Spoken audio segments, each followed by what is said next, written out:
Hey, how's it going? It's JPChivalry. We're going live with Higurashi and the Kai, but more specifically, Chapter 6, Tsumihoroboshi. But yeah, midnight stream, by the way. Didn't want to wait till noon, because, I mean, we woke up at this time anyway, so it just makes sense. Otherwise, I'd be playing Terraria, going to sleep at noon, waking up, and then freaking out that we didn't do a stream. So, might as well get it out of the way early, right? But yeah, we're here. So, what else? I rewatched I was mostly just watching hype anime moments from, like, recent series that I've watched.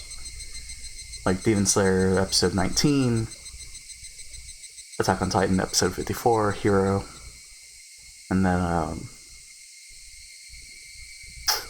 My Hero Academia season 4 final episode 25. I think it was 25. It's a good string of just great animation, great moments. It's fantastic. But yeah, I don't know. Just wanted to rewatch those. Because this chapter has definitely depressed me. I don't know, because it's just so relatable. I mean, not the murder part, but the whole divorce part. That's definitely relatable. In a way, it's not the same circumstances, but man, it's just rough. I tried to look at the VOD to see if you could tell I was choking up, but I wasn't. Not really. I mean, I was coughing and stuff, but that wasn't because I was sobbing or anything. But yeah, I felt like yesterday was kind of wasn't doing my best reading. But I don't know, it was I was coughing and then had to take drinks, had to take breaks. And it was just excessive. Yeah, we shouldn't have that today. Yeah, we're starting chapter 7. I kind of forgot the end of chapter 6. What happened there? They were just talking about happy times and then with Tanagashi, right? And then we got the tip about the Forest Service putting out a notice to, hey, come help clean up the forest. Dun dun dun. But yeah. And I did rewatch the beginning of chapter 1. Or, yeah, the beginning of chapter 1 with the intro. So I could see how the flash forward worked there. Yeah, that was good. It didn't reveal everything, but it kind of gave, yeah. It was explained. It worked out. That was good. I was surprised. I thought that was going to be a moment that's later on, but no, it was right there, chapter 6. So cool. Now we have no clue what's gonna happen. So we'll see how this works out. But yeah, I do want to play Terraria, but also we gotta finish this. I like how we've had this whole plan, this plans within plans, and it just it doesn't work out. It's fine. By this point in time, we would have been playing Final Fantasy, I feel, if we had stuck to our original plan. I'm not regretting it. I'm not regretting what we're doing now, playing Higurashi. I'm having a fun time. It's just funny. Because, yeah. Anyways, I am looking forward to seeing what we're going to do after finishing these visual novels. I'm going to say July. That's when we'll finish. But that could be way off. I mean, the other series aren't going to be as long, I feel, right? Maybe I'm wrong. Because I was just basing off How Long to Beat. How Long to Beat's been accurate, actually, for Higurashi. So that's been interesting. But, so I'm assuming it's going to be accurate for the other series as well, when we get to them. Yeah. Yeah. I'm fine. It's just... This chapter's been depressing. It's been excellent, but it's also been depressing. Which is fine. We're fine. Everything's fine. Yeah. So, this will be the stream for Saturday, right? Sunday, family is coming into town. So after breakfast, we should be back here, and then I should be able to stream. I don't think I'll do a midnight stream tomorrow. Anything's possible, but I don't think that's gonna happen, but it actually shouldn't. I have to make an effort to, like, stay up. Have to fix the schedule. I don't have to. It's just better that I do.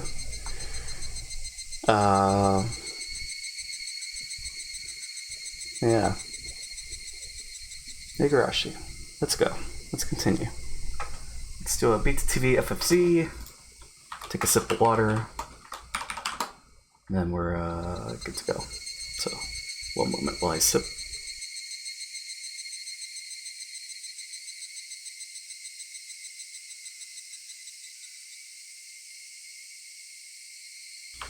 And alright. Let's boot it up. Oh, I'm so happy. So happy, cheery. Nothing bad will ever happen. Also, I was looking at the intro to chapter 1, and I noticed whenever there's chat, it doesn't register with me sometimes. Because I don't know, I guess I'm just too focused in the story, but that's fine. I got the jokes. I understood. I just feel bad I didn't get them in the moment. But, whoops. Yeah, it's fine. We're already at the festival already? Jeez. Welcome. Would you like a hot dog? Our shaved ice is the best you've ever tasted. You can have it with strawberry syrup, melon syrup, or Hawaiian blue syrup. Like cherry raspas. Try our takoyaki roulette. The winner's packed with a ton of mustard. There are a great many booths at this year's Watanagashi Festival. Anything can become a festival if there are vendors selling food and music for bond dances, I thought. It's still June, but it had been extremely hot the past few days, almost as if it's already summer. When you have a June festival with bond dance music under this kind of weather, the only thing that's missing to make it a perfect summer festival is fireworks. Hanabi. Bzz, bzz. This is Kumagai. Right, Kumagai. Oishi-san, can you hear me? Over. Heard a voice coming from my portable radio. With this earphone, it looks a little like I'm secretly listening to the horse races while on duty. This is Oishi. I can hear you loud and clear. The town councilors gave us a lot of food. We have oden, yakisoba, pork belly stew, and some barley tea. Do you mean the barley tea we can drink on duty? Or the one we can't drink on duty? Well... If it's a canned drink, I'll take it. If it's in a cup, don't worry about it. Roger that. And all the members of the town council are here to say hi. We have the mayor and the head of the Sonozaki family too. What? That old bag Oryu is there? Can you tell her that I'm trolling right now and don't know when I'll be back? Hey Effie, how's it going? Well, I don't think I can do that for you, sir. She knows you have a portable radio, so she told me to call you and to bring you back here. She looks really mad. I'm sure it'll be a stroke that kills her. Jeez. Roger that. Tell her with extreme courtesy that I'll be back soon. Please. How's your day going? Oh well, guess I'll have to go back and mingle with the locals. Oh. All of a sudden, a group of kids came running towards me from behind. After a quick look at them, I noticed that they were the granddaughter of the old bag and her friends. They occupied a corner of the shooting gallery stall, making a lot of noise. Mion Sonozaki. When acting her age, she's a cute, normal girl. But do I ever hate it when she acts like a member of the Sonozaki family? She'll be the boss of the Okonomiya Yakuza territory in 10 or 20 years. Just you wait and see. It's going okay? Well, that's good. Okay is better than nothing, right? on the fence on creating a whole new world for Terraria. Is that Easter egg world? But my map is cursed. That Easter egg world is very cursed. I don't know what it is. I noticed my NPCs are dying randomly. There's no like goblin army or whatchamacallit, Blood Moon that's doing it. So I'm not sure. Are they drowning?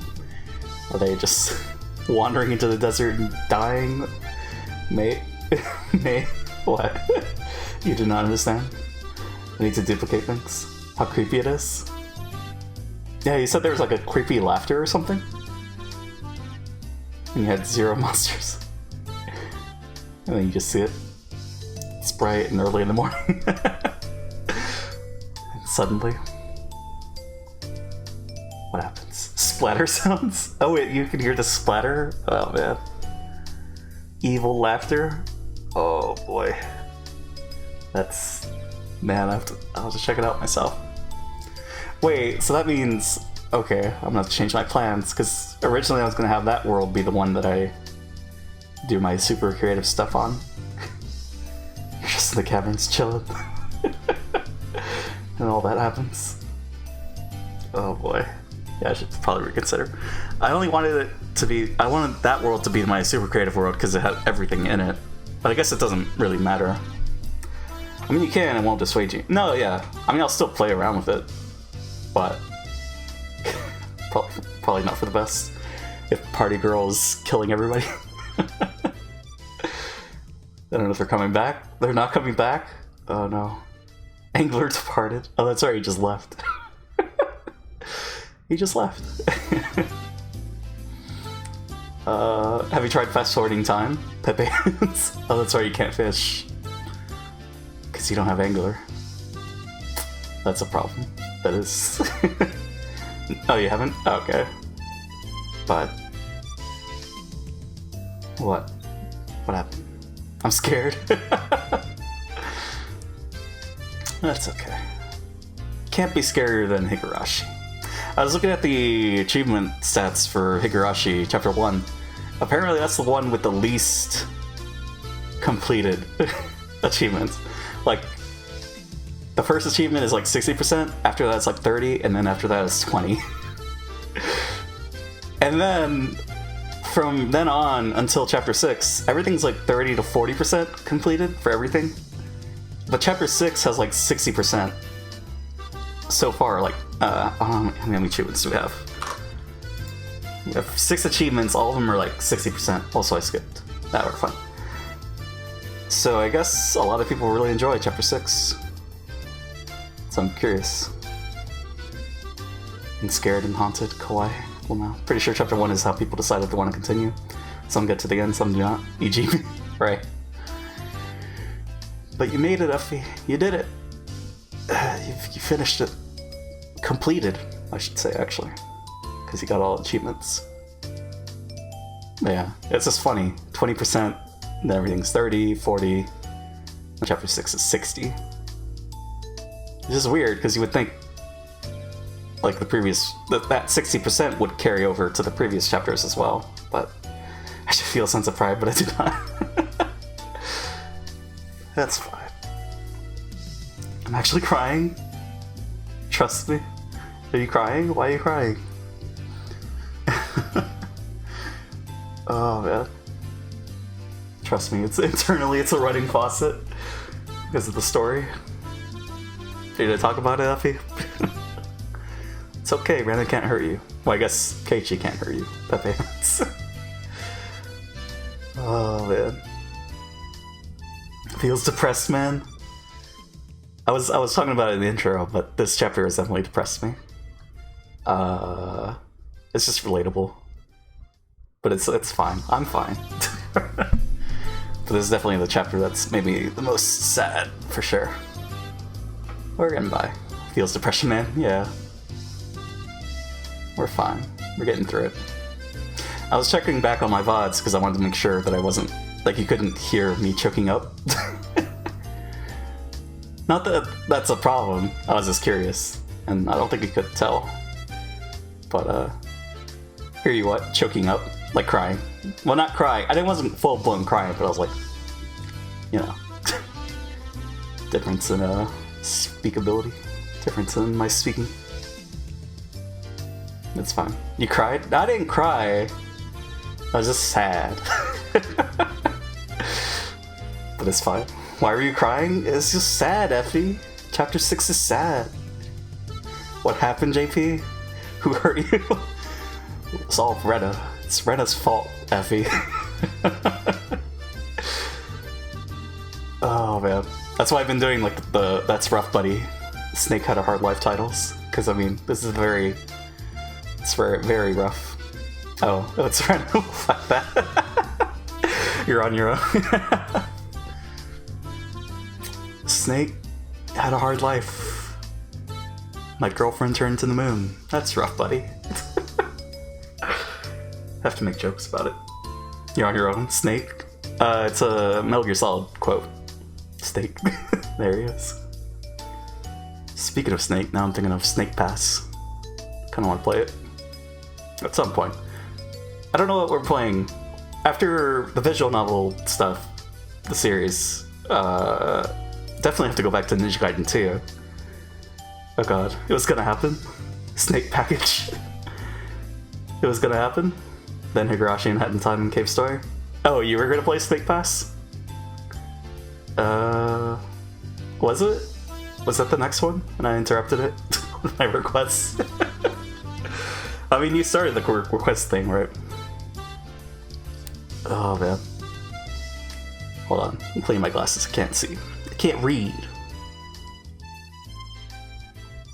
Okay, I can read now. I think it was pretty near on the list. I don't mind in all honesty, it's just funny. Gotcha. Good little Snake Pass. I know what my next request is, but I'm not gonna say it until we get it. I think we're at like 85,000, so we're pretty good. This motherfucker. Oh man. So what's on the agenda for today, Effie? What are you playing with the boys? Snake. Well, I was thinking things like that. I noticed that Mion wasn't the one taking leadership of the group this time. It was the boy. Yo, if I get to Snake Pass, I will not stop making. What's up? What will you not stop making? Instructions unclear. Got noodle stuck in ceiling fan. Oh, that joke. Are there ceiling fans? I can't recall from Jimmy's playthrough. Or like kind of like... No, I guess there's like those spinny parts, right? Not yet. Oh, you don't know yet? Okay. Oh, Jimmy's playthrough was fun. Effie will send nudes into the depths of hell. Hey Dirk, how's it going? It's amazing, man. Oh man. That boy. I know him. He just moved here recently. The boy from the Mibara mansion. Teichi Mibara-kun, was it? Wait, what? What's up? Feels good, man. Feels amazing, man. I woke it up for the 3rd time today. Nice. What keeps waking you up? I woke up at 9:40, so I got my 2 hours. I don't think we're congested. We're fine. Okay, feels amazing, man. Shall be my most used emote. Did you get enough rest? Think I'm okay? That's good. It's unfortunate waking up multiple times, but now you're awake. Everything's good. I'm fine, but I'm good. I heard that the Mibara family is from the city and they're supposedly very, very rich too. But he doesn't flaunt his family's wealth, and he has a good reputation because of that. Even though he just moved here, he's already adjusted to his new school, and he's popular with his classmates too. Everyone in the village seems to like him as well. There was a Tetris 99 thing at 7 AM, then it turned out it was actually at 8:30, and I went back to bed after it. Nice. Did you win, Dirk? Wonder what... I haven't played Tetris 99 since it came out, basically. I remember playing it at a friend's house, and then, yeah, that's about it. I didn't win. I don't think I've ever won. I think I've gotten, like, 2nd place, maybe 3rd place, but, just needed to practice. Practice forehead. I was up at 8, saw you were offline, went, wow, that was quick. It's Italy? It's Soleil. I in fact did not win. Only 3 people are all better than me did. Aw, damn. Well, you'll get them next time, Dirk. I believe. What's that JPEG? It's a lie. Oh, it's a lie. JPEG. Gotcha. Clearly I can't read, but it's fun. He's very interesting to watch, as a person of many moods. Boys of his age share a lot of energy.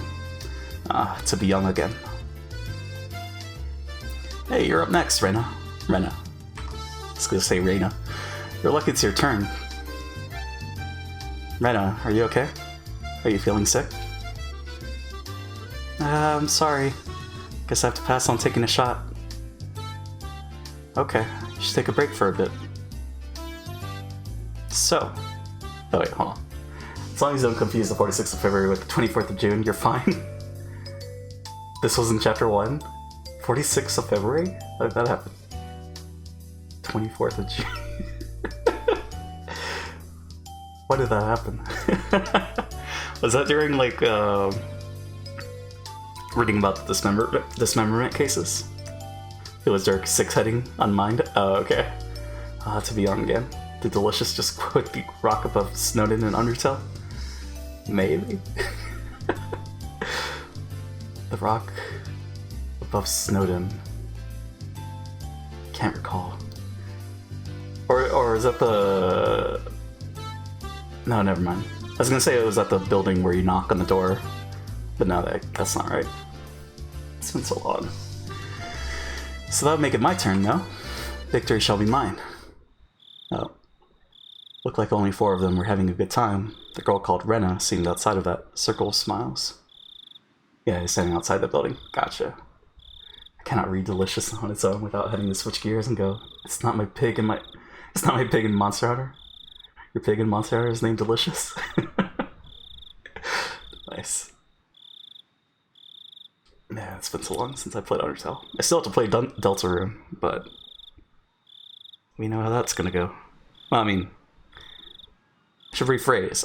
We know my stance on that, and that's waiting. So long. That's fine. Her name is Rena Ryugu. What was her real name? Couldn't remember, but I can check when I get back to the station. Rena is only a nickname. Rena, no time is a good time. No time is a good time? Oh, and when I was rewatching the VOD, Higurashi. Oh, man. I believe she moved here a year before Meibara-kun did. Her mother divorced her father, or something like that. She's a strong girl who does all the housework by herself. Higurashi. You said that, Effie. She's a very modest girl, I'm told, which is rare in this era. You're reaching. Because you're also doing Frederica, Rika, Bam. Reminding me of my shit fun. I'm sorry. It's funny. Shut the fuck up. Unlike Meibara-kun, seemed like she hadn't really opened up to her friends just yet. I was Ren-nachi. No, I'm gonna stop. They had looked like a group of 5, but there's distance between her and the others. It's a little sad, you know. Meibara-kun has become a part of the village, but Rena is still by herself. Well, that's just how it looks to me. Really not like this. Donking. Bzz. Oishi-san, the chief and the section manager are here. Please come back as soon as possible. Roger that. I can't believe the chief came all the way here just to say hi to the locals. Guess he's very dedicated to community service, eh? Eh. Gus. Hey, Gus. That desk looks wonderful. It only took 5 hours, that's good. I think the whole bedpost thing, when we were making our new bed, was like 3 to 4 hours, maybe? Are you gonna Effie there? Huh? Effie, don't antagonize Gus. He's an esteemed guest in this chat. This is Takasugi. Oishi-san, can you hear me? Do you copy? Over? Yes, I hear you. I'm on my way back right now. I'll be there in a minute. If I don't hurry up, even the chief might end up calling me. I ran back to the headquarters tent. He's an esteemed guest. That's what I thought. We're smug. Is that gonna be the next emote, Effie?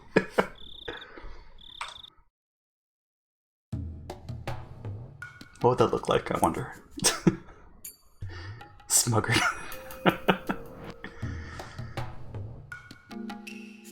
Oh. Wait. So, what's going on? Is this from Oishi's perspective, or just events passing by?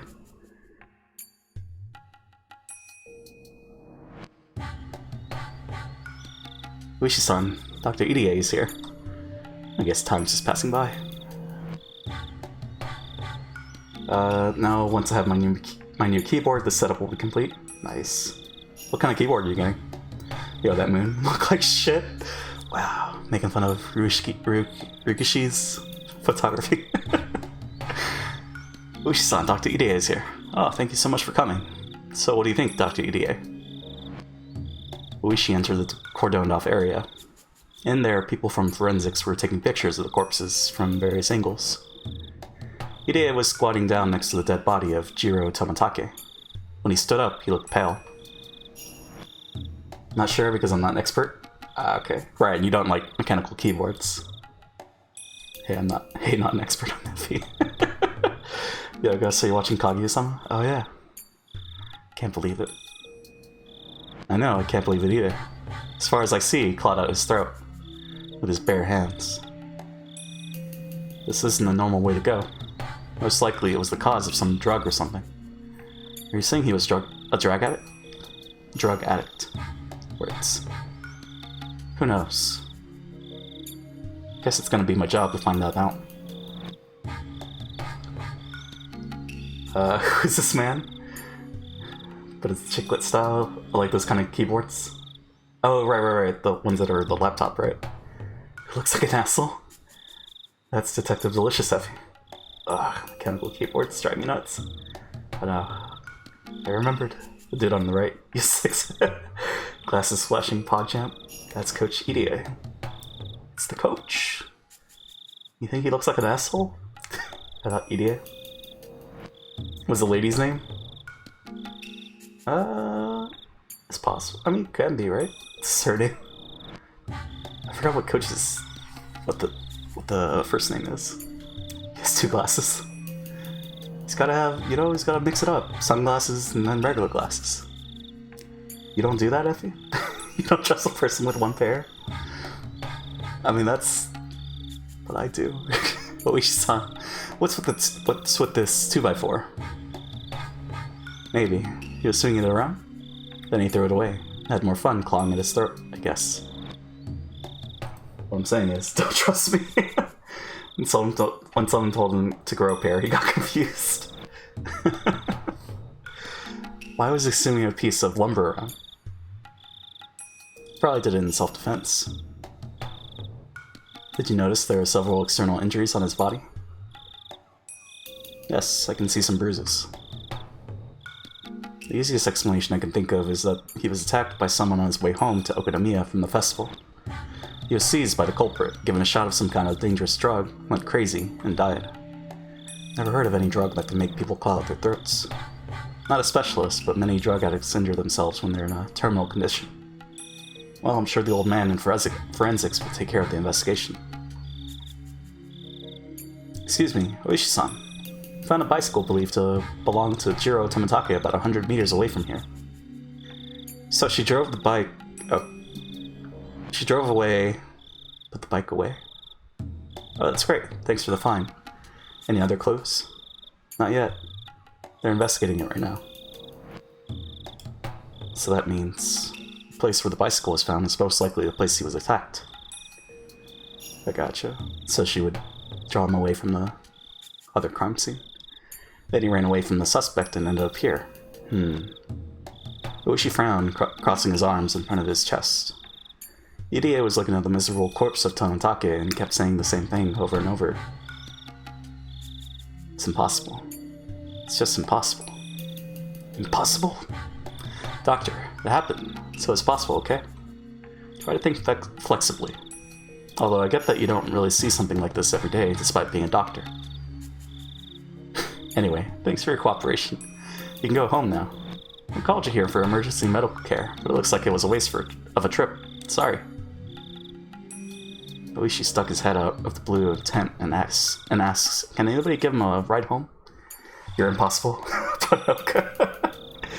Okay, so how do those tie clips work? Tie clips? Oh, that Oishi had? I can't look back. I have to wait for him to appear again. Yes. Tomitake is bad at not dying. Maybe one of these days he'll not die. And so far it's been every chapter, right? I think so, yeah. It's hard, okay. Then again, so is Koichi. Yeah, Koichi's died too. Who hasn't died?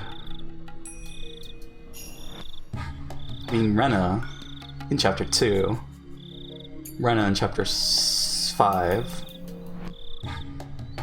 Satoku and Rika, possibly, but then again, the Hinamizawa disaster probably happened. Chapter 3, everybody died. Chapter 4, I mean, that's... yeah. Wait, so we figured out if Higurashi have any significance? Like the Higurashi? Other than making situations awkward? No, not yet. They're just bugs making noises, right? Oh, she lives in chapter 4, that's true. Because Kumagai takes the spot, right? And then they write a book. What a pleasant ending. Except for, you know, the disaster. He lives in chapter 1 too? Who, Oishi? It's possible, right? Yeah, but any significance? I have no idea. I'm curious about the significance of the, like, little bell charm that pops up sometimes. I also want to know about those tie clips. Oh yeah, we'll see if he pops up again. Irie gasped all of a sudden as he turned to Oishi.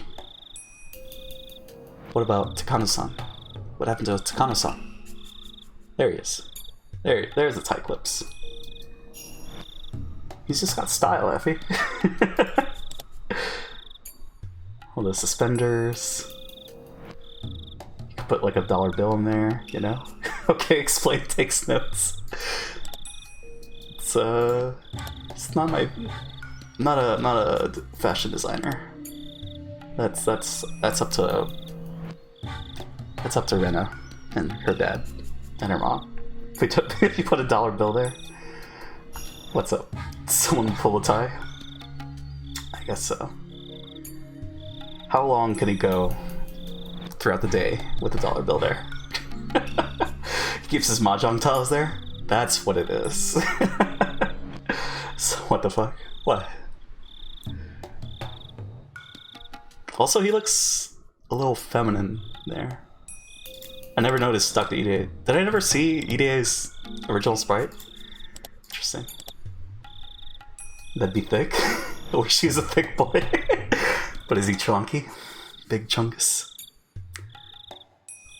Takano-san. What happened to Takano-san? What? Oh, you're a nurse. Right, I interrupted because, she popped up. I think she was with him. Is she okay? Don't remind me of that song. Big chungus, big chungus. It's so good, though. What's wrong with that? It's a squeaky chair. Mad, bye. I'm sorry, Effie. Have a good one. Thanks for stopping by. This is how you remind me of another song. What? What's up, Gus? Why sweat? Because of Takano-san? I think she was with him. Is she okay? Do you know her phone number? Of course. Kuma-chan. Get her phone number from Dr. Ide and make someone at the station call her house. Understood. Doctor, can I have the number? Yes, here it is. Bear-chan. Kumagai got the phone number from Ide, repeated it back, and then dashed away from the blue tarps, dyslexia. Doctor, Takano-san and Tomitaka-san were close friends, right? Yes. I take that back. I will not call you Bear-chan. You can call me whatever, Effie. We've taken any name at this point. We've got JP Bear from Ryan. I forget what else.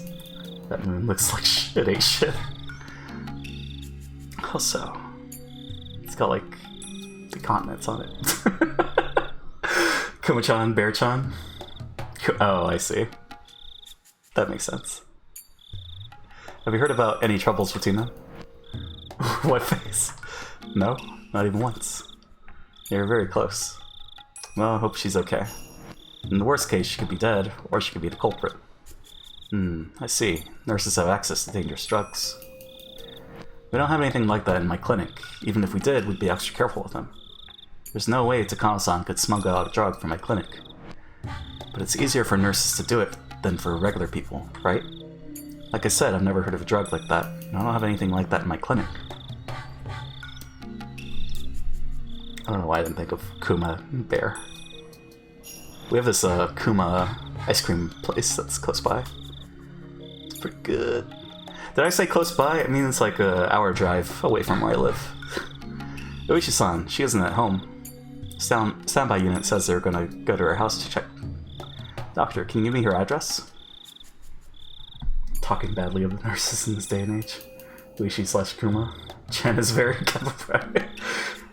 Tis a sensitive time. You play a literally dangerous game. Dangerous game?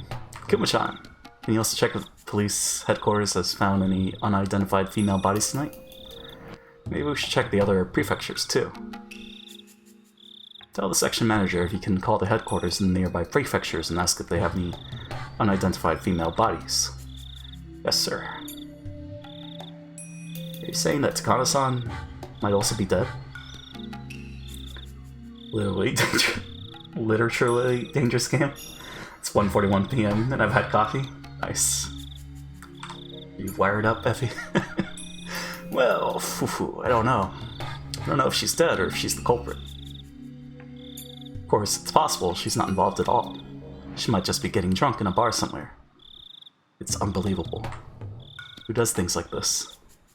Well, it's unbelievable to me too. This fits with the rest of the mysterious deaths in Hinamizawa. It's been 5 years now. That would make this the 5th curse of Oyashiro-sama. Damn it. Gotta get whoever's behind it this year for sure. Really want to put an end to these cases before I retire. Oishi hates the curse of Oyashiro-sama.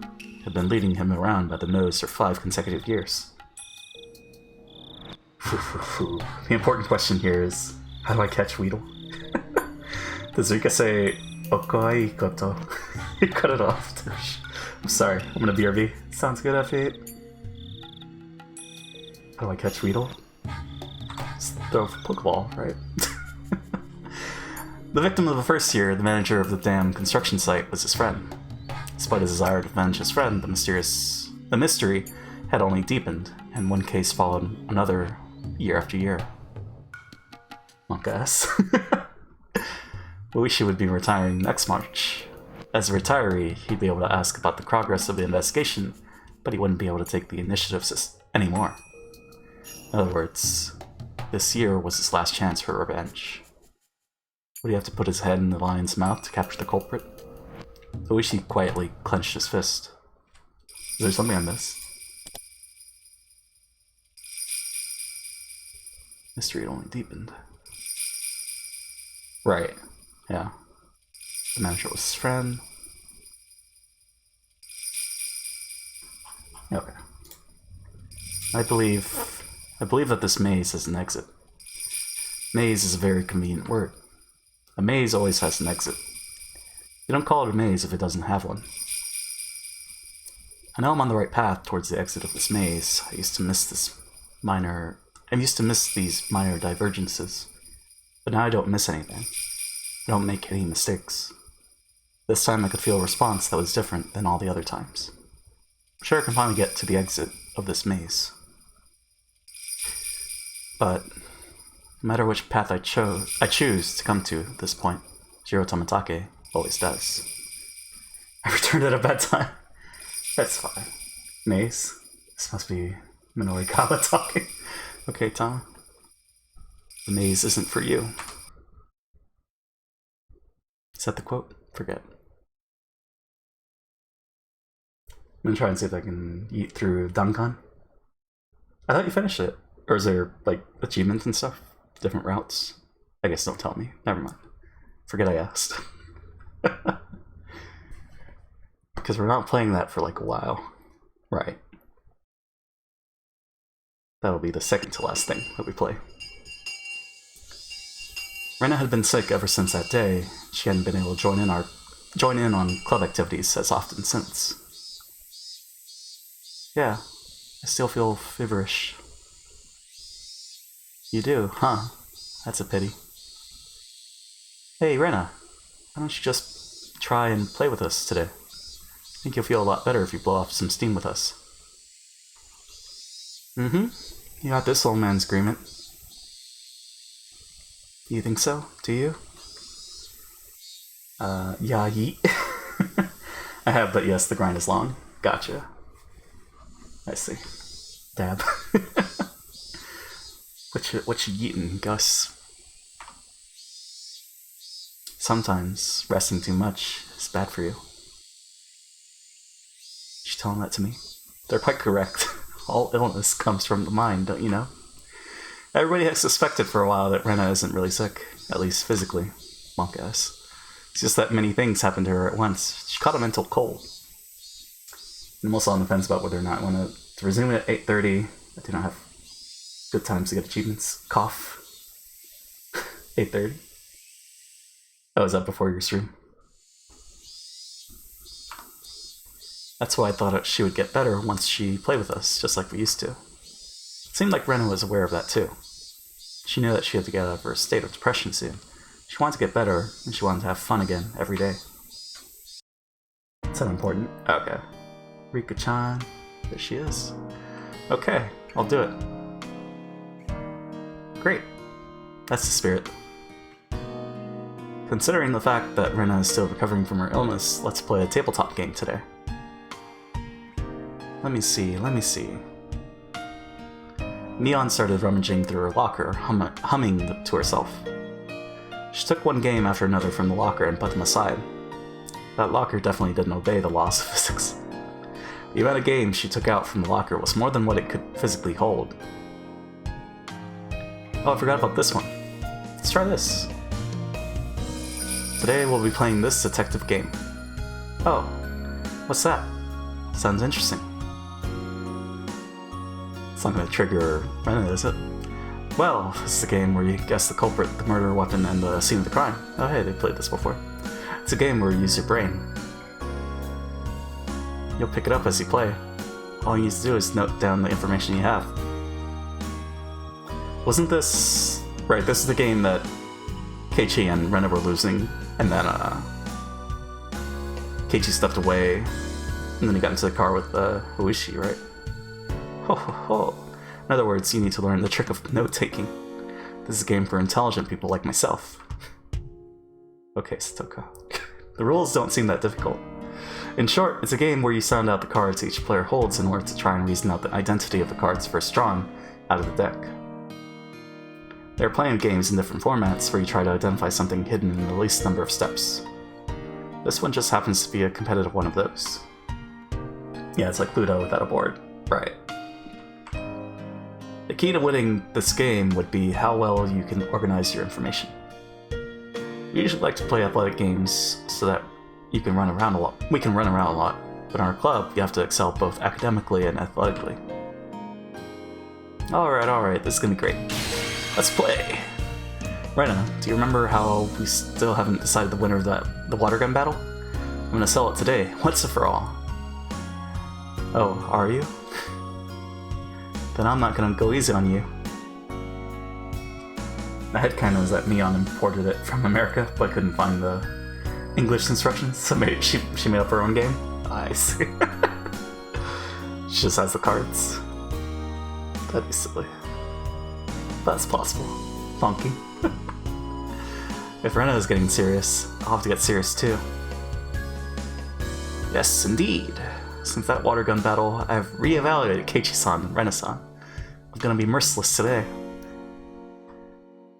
Ha ha ha ha. This is getting exciting. This old man's been waiting for everyone to get this fired up. Excellent. Let's do this. Who's getting serious? Keiichi, it looks like. Are you ready? I did it with a knife in the library. Okay, my turn.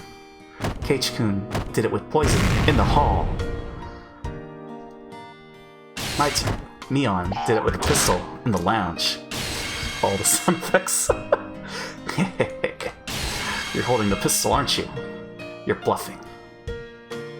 That was loud. The question is, in this timeline, when will Professor Plum get the defense against the dark arts job? Will Rena and Keiichi finally win? I mean, someone's gotta win, right? They gotta settle the score. I think I know the suspect and the murder weapon. Narrowed the scene of the crime down to 2. How? You're good, Rika-chan. I've narrowed the suspect down to 2, but it's hard to pin down which one it is. It's Dada, not Data? Data? What? I'll give you a tip. There's always a hint in the questions the other players ask you. If you figure it out, you can even solve the whole... Data? What? Or are you saying data? Figure it out. You can even solve the data. Gotcha. I see it. Maybe. Maybe I figured it out. If you figure it out, you can even solve the whole mystery by the order of the cards. The other is put down on the table. Defense against dark arts. Oh, gotcha. Defense against dark arts. I see. I see. Damn it. I underestimated the depth of this game. Oh no. My notes are such a mess. I can't even read my own handwriting.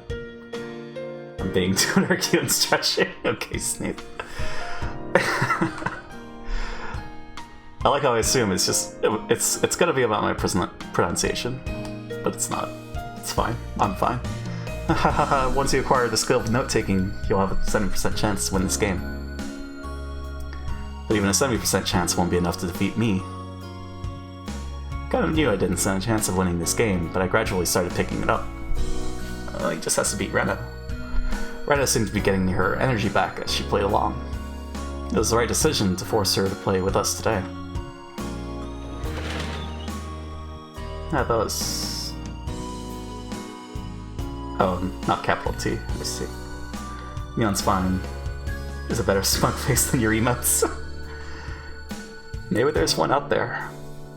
We have to look for the smug. Or do we have to create it ourselves? While we were in the middle of the game, Chie-sensei came to the classroom. That's Rena. Hey, that's Rena from Star Ocean. Does she look similar? Hey. She has blue hair. That's Rika. My, you look like you're having fun. Anyway, is Ryuka-san here? How? You have a visitor. Everybody looked puzzled. Oh, well, you know, sometimes. Hold on. Rena Lenford. I can see the similarity. That star in her head, though. Elf ears, too. It's cool. Move that there. Parents sometimes showed up at school for some reason, but Chie-sensei never called them visitors. It's rare to have a visitor at school. What is this other Rena like her? I wonder who it is. Well, I have to go. You can continue without me. Rena left the classroom at a run. Is Rena Lanford from, which Star Ocean? The second story? Okay, I didn't play that one. I forget which one I played, but it wasn't that one for sure. What should we do? Should we wait for her? Well, we don't know how long it's going to take. Rena told us we could continue, so let's do that. Yeah. But now they can't settle the score.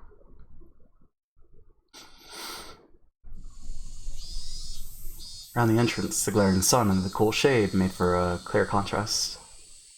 Deep breath. An old man who's holding his jacket on his arm was waiting for me.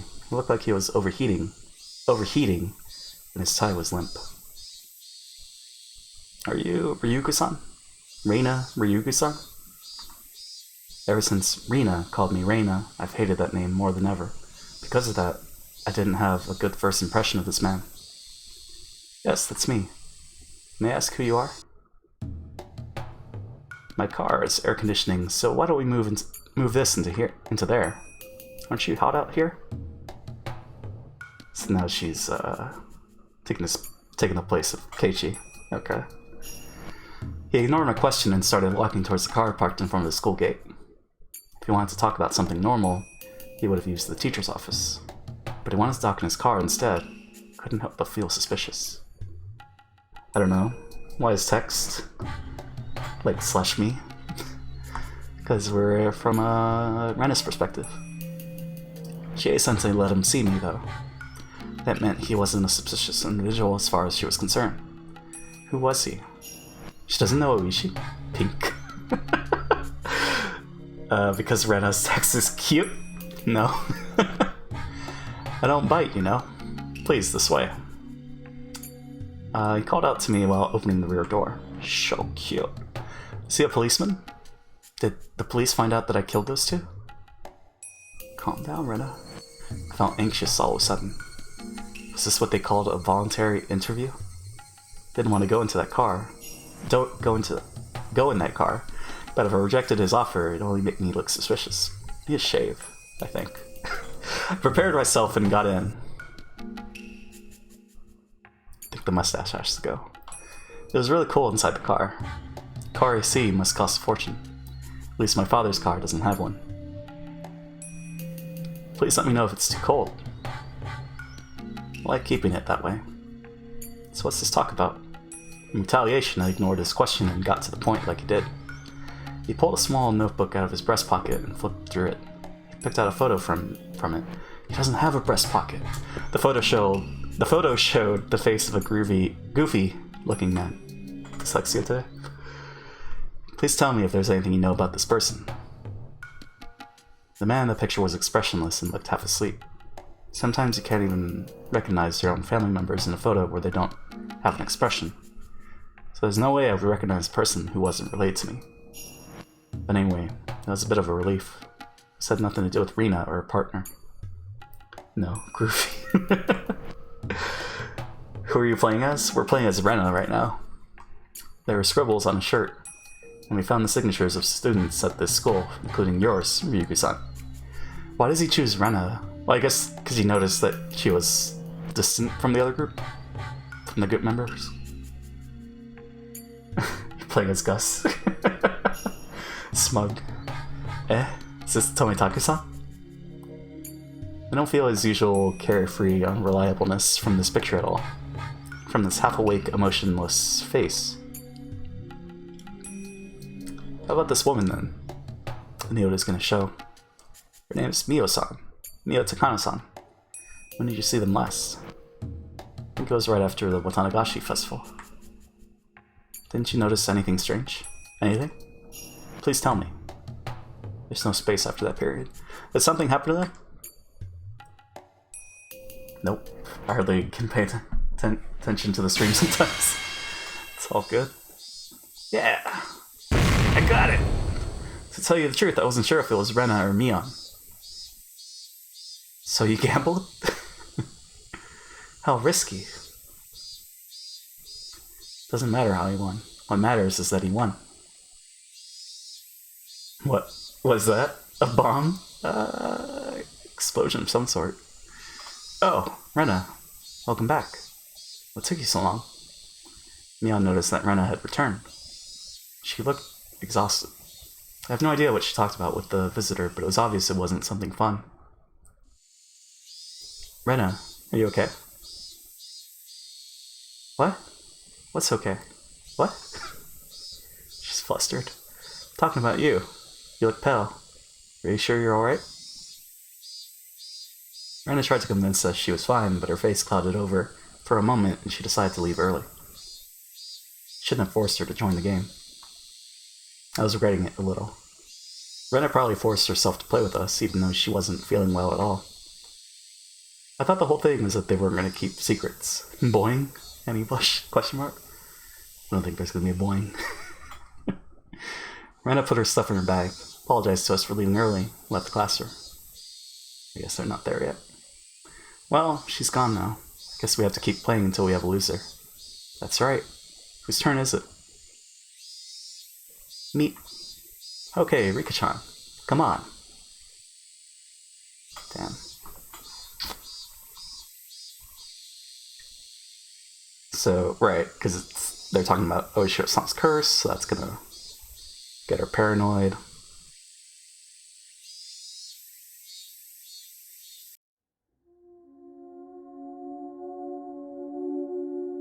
Is this... It's not pink, right? That's not pink. First of all, I wasn't very close to Mio-san. I knew who she was, so I greeted her whenever we happened to pass by. But that was about it. Never really talked to her except for the one time. Pinking. That time was only recently. It's between the day of the Watanagashi festival and it's like an orange. Or, I guess, light pink. The day I was caught in the act of burying the 2 corpses by Keiichi-kun and my other friends. Your music changed very nicely in tune to something in Danga. Oh. I had a phone call from the library that evening, and I was told that my father needs to return the book he borrowed. He was shopping at the home improvement store at the time, so I went to the library to return the book for him. While I was there, I thought about borrowing some books for myself, and I started walking around the library. I saw her there. So, Mio just likes to hang around bookstores and freak people out. It's cool. Oh, Rena-chan. Hello. Mio-san. Hello to you too. Didn't expect to see you here. Really? I was gonna say the same thing. I always spend time here, and I've never seen you. Hee hee. She smiled in a very attractive and charming way that only mature women can do. Her smile gave no indication that she knew her death was just a few days away. She said that she often met with Tomitaki-san at the library. It seemed like she had some time to kill, and so she told me she wanted to buy me a drink. I had nothing to do after that. I let her buy me a canned iced milk tea from the vending machine in the library. We talked for a while. Once I came to think about it, it was a little ironic. She mostly talked about the series of mysterious deaths in Hiyamazawa. She had no idea that she was going to be the victim of its 5th year. Or did she? The series of mysterious deaths? You've heard about it at least once, haven't you? 4 years ago, the manager of the dam construction site was murdered. 3 years ago, the Hojo couple died. 2 years ago, the Furude couple died. Last year, it was Toko-chan's aunt. A series of mysterious deaths have been going on for 4 years now. In a few days, it'll be the 5th. I've heard about it. But you don't know for sure that somebody will die this year. I do. Someone will die in a few days for sure. There's that old saying, everything that happens twice will happen a 3rd time. So isn't it also true that what happens 4 times will happen a 5th? No. Mio-san was convinced that the 5th mysterious death was going to happen, but she didn't know she was going to be the 5th victim. That's ironic, and also really creepy. But there was always something creepy about her. So maybe she knew that she was going to be killed in a few days, but still managed to make that mysterious smile. The series of mysterious deaths in Hiyamazawa. Of course, I know about it. I've lived here for more than a year. Every year on the day of the Watanagashi festival, one traitor to the village dies mysteriously. It's been that way since the dam conflict. Each case was solved individually, but mysterious incidents still happen every year. Makes me wonder if there's some kind of will to all this. The creepiness and incomprehensibility of it all gave rise to the name The Curse of Oishiro-sama, which fit perfectly. Despite this, I always thought the Curse of Oishiro-sama was just a series of coincidences. My reason for that is because I strongly believe that Satoshi-kun was the one who murdered his aunt on the 4th year. I don't have any evidence, but I just know it. I know that Satoshi-kun was in a serious predicament last year and that he had nowhere to turn. He had no one to help him, but he had to save Satoko-chan as soon as he could. Satoshi-kun thought it through and made the best choice he could to handle the situation, just like I did when I had my problem with Rina. I hesitated to inform Mio-san that Satoshi-kun was the murderer on the 4th year, so I just listened to her for a while. According to her theory, the series of mysterious deaths isn't just a set of coincidences, but is instead a series of interrelated murder cases. At that point, my theory was completely the opposite of hers, but I decided not to cut in. You know about the cult of Orishiro-sama here in Hinamizawa, don't you? Takano-san started telling me that Hinamizawa was once called Onagafuchi. She also explained the story of how the villagers were in the old days, showing me the scrapbook she was so proud of. The villagers back then were called man-eating demons, but they were also admired as transcendents, enlightened people not bound by earthly desires. So according to your theory, a group of cultists who worship Orishiro-sama are living in Hinamizawa, and they're trying to show the power of their god by enacting a series of mysterious deaths, right? I'm not sure if we should call them cultists or fundamentalists. The line between them is very vague. In the Meiji era, when the name of the village was changed to Hinamizawa, the customs and the traditions of Onagafuchi were brought to an end. I think there are some people who want to revive those traditions and regain the name and awe of Onagafuchi. Mio-san's theory was more than a little crazy, but it was also fascinating. At first, her theory had sounded like she was just jumping to conclusions, but after Shigeru showed me the documents she'd been studying, I started to think that wasn't actually too far from the truth. If her theory was true, it would mean that the accidental deaths of the Hojo couple in the second year, the suicide and the death by disease of the Furude couple in the third year, and the drug addict murder in the fourth year were all cooked up. It means someone who has a lot of power and influence over the police was involved. When I pointed that out, Mio-san nodded in agreement, and she started talking about how strongly they were rooted in the village and how deeply they were involved with many public organizations, pinning the blame on Sonozakis. After she finished explaining all that, I finally noticed that Mio-san was suggesting that the three families, including the Sonozaki family, were the masterminds behind the murder incidents. In fact, the Sonozaki family really is very powerful. They hold influence not only over Hinamizawa and Okonomiya, but also over the entire Shishibone area. Might not be wrong to say that they even hold influence over the entire prefecture. If the Sonozaki family is behind all of this, her theory would be more realistic. But that means I should be suspicious of Mi-chan. No, I shouldn't. But in fact, Mi-chan was very cold and unkind to Satoshi-kun when he was going through a tough time. I know there's conflict between the Sonozaki family and the Hojo family during the Dam Wars, but still, she was very cold to Satoshi-kun. But Mi-chan admitted that what she did was wrong, and I forgave her too. Didn't want to think about that again. I decided to change the subject because I knew it'd make me feel uncomfortable if I kept talking about the Sonozaki family. First of all, what is the people's belief in Orishiro-sama all about? It's a little funny that demons and humans want to coexist. In folktales, humans usually try to wipe out the demons. It's quite true. That's why Orishiro-sama is so interesting. However, there are actually many stories that say people in the old days worshipped a god that had drifted to our world from the land of the gods. It's the worship of drifted gods, in other words. There are a number of myths all over the world about people worshipping a god who came from beyond the sea or from up a river. The gods in those myths are actually people who came from different countries, right? That's the general theory, yes. Ancient Japanese culture was far behind that of other nations.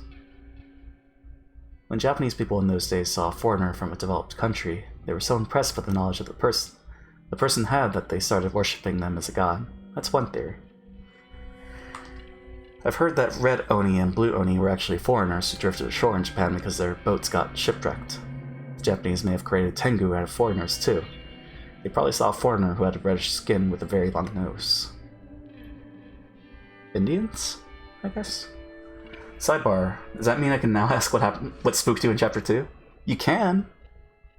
Do you want to know? It's the only... Well, I don't know if it's the only, but it was a jump scare. Which was, it's a jump scare, but it's fine. We're okay. It's just the mood that it set it up. I forget when. It should have been was it in the last part? Okay, good. I'm not doing that next. I mean, it's very obvious what's gonna happen. I still just got, just caught me by surprise. It was fine. I think it's in the last part of chapter 2. That's where it happened. Because it's right before... Right, yeah. It should be in the last part. Wow, you're pretty sharp, Renishan. I agree with you. I think most drifted god worship are based on encounters with foreigners. But if that's so, Onigofuchi's drifted god worship would have a contradiction. Do you know what it is? Right. So last night, well, I guess today, technically, I had a dream about hearing cicadas. That's the first dream that I've had that's related to Higurashi. So, it's funny. No, I don't. It's easy. Onigofuchi isn't adjacent to the sea. Oh, of course. In order to have any connection to foreigners, the place in question must also have a connection to the outside world. Western countries, that connection would be rivers running between adjacent countries. In Japan, that connection would be the ocean. So, most of the drifted god stories in Japan originated near the shores. Isn't there a possibility that the foreigner washed ashore somewhere else first and then traveled to Onigofuchi? Well, FGP. No, I'm fine. It's just cicadas. It's nothing. It's not an omen. Oshiro-sama's not gonna get me. Well, the thing about the worship of Oshiro-sama is, specifically pinpoints Onigofuchi Swamp as the place where demons first appeared.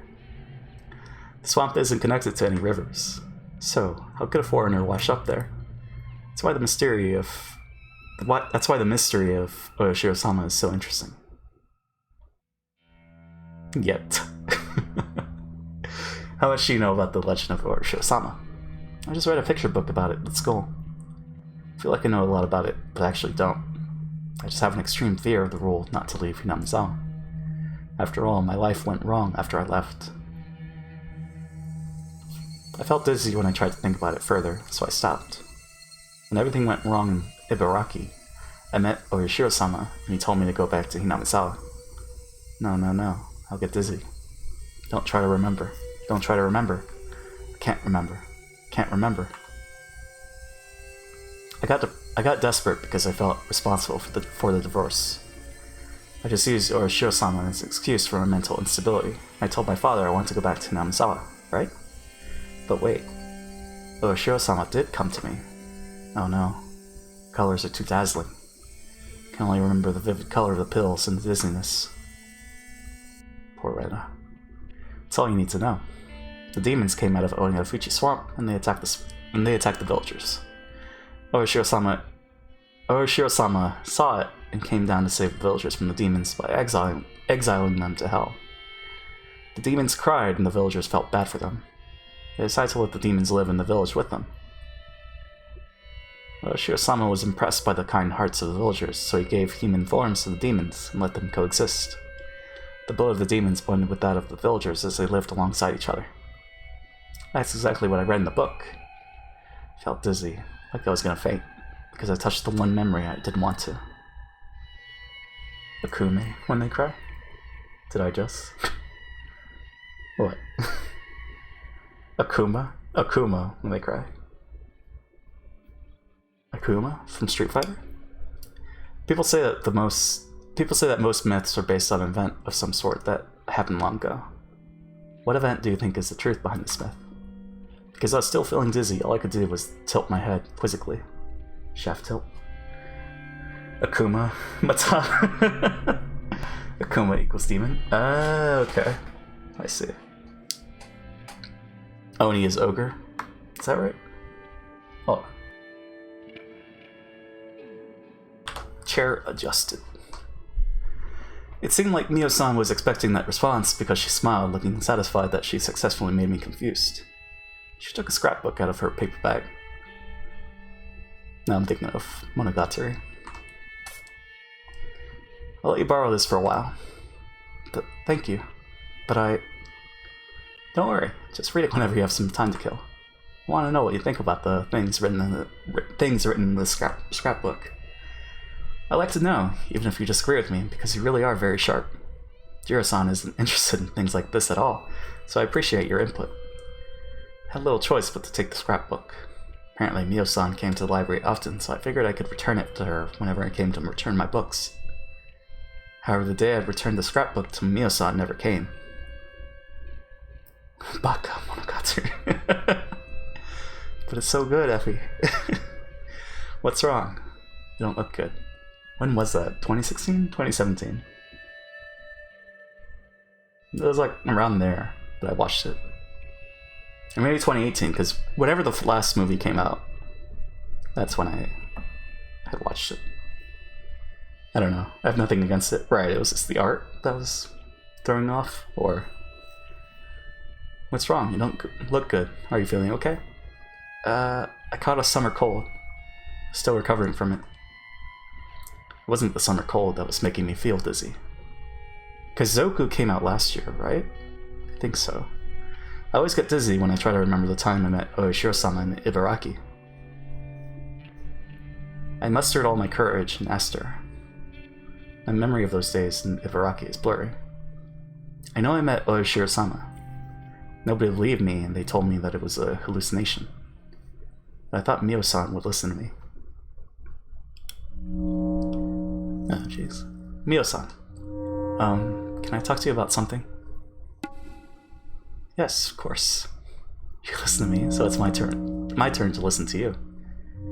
Well, it's about Oishiro-sama. You might laugh at me. I won't. You didn't laugh at me either.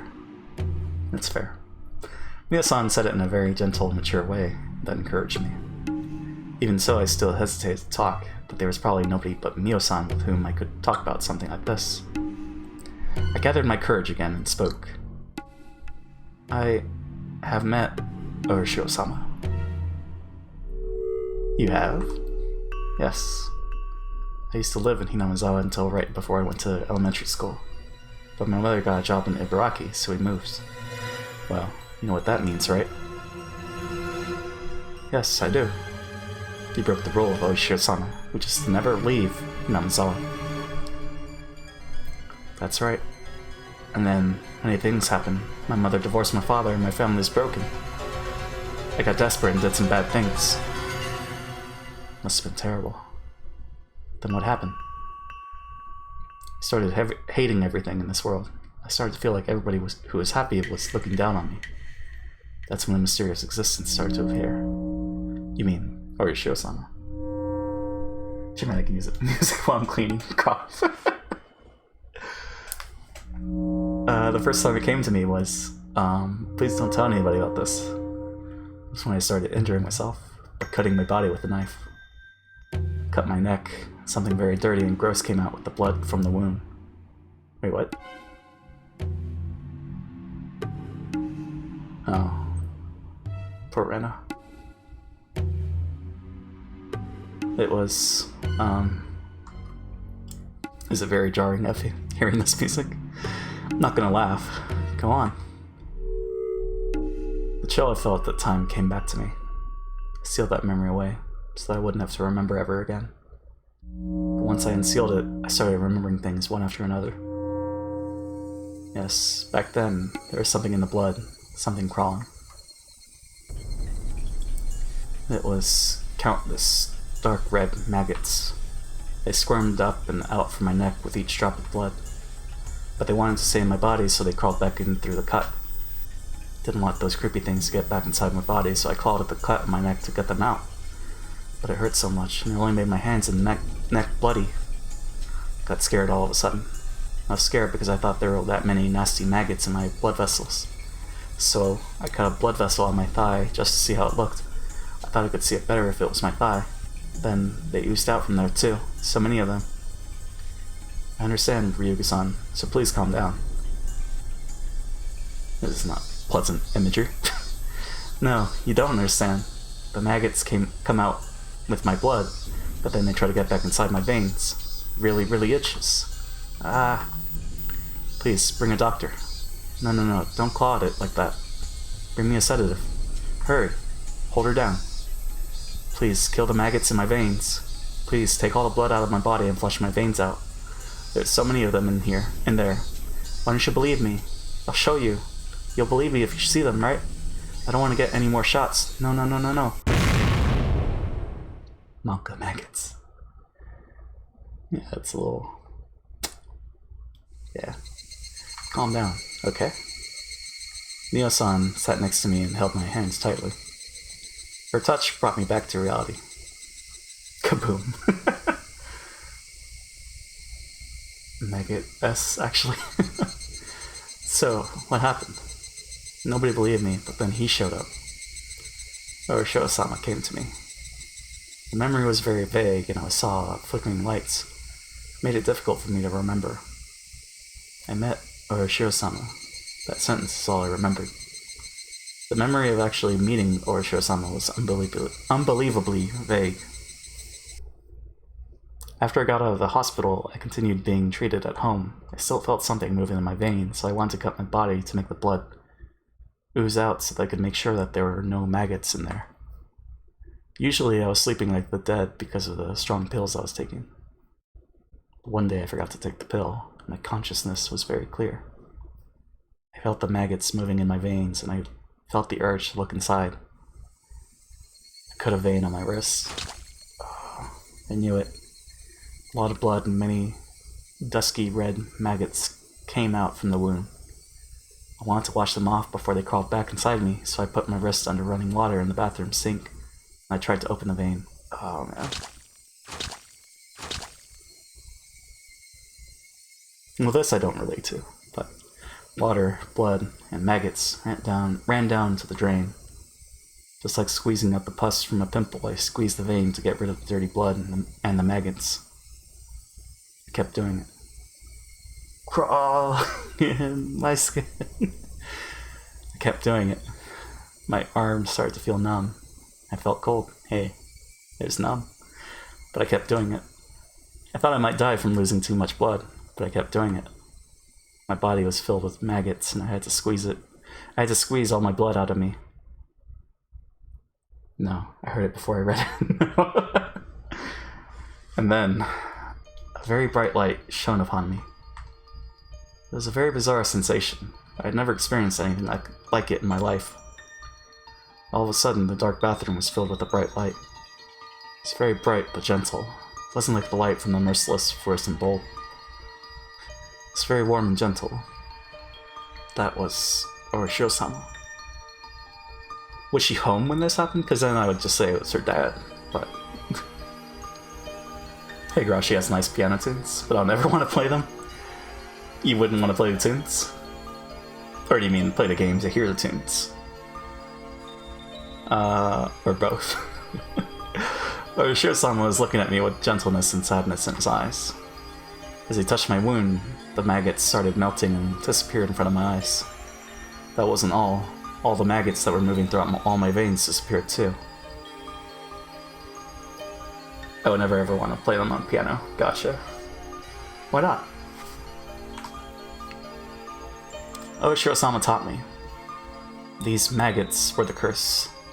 People with a demon's blood can't live outside of Hinamizawa. It's the rule. It's creepy. Ah, I see. Unfortunately, you've been cursed. It's very sad, and I feel sorry for you. There was only one way to save you. That's what he said. What should I do? The answer was very simple. All I needed to do was to go back to Hinamizawa. I unconsciously knew that before I heard it from Orishiro-sama. People who are born in Hinamizawa must never leave. But I broke Orishiro-sama's rules, and I left Hinamizawa. That's why my family was broken, and I lost my mind. Well, I guess Renan would die in Chapter 2 and 5, right. Well... No, because the Hinamizawa disaster didn't happen. Never mind. Anyways, if I hadn't left Hinamizawa, nothing would have gone wrong. And so, I had to go back. I guess I never got like a future, or got to see a future after. Orishiro-sama also told me this. You could make the maggots, the embodiment of the curse, disappear, but only temporarily, because I live far from Hinamizawa. After a while, the power of Orishiro-sama would fade away, and the curse would start eating my body again.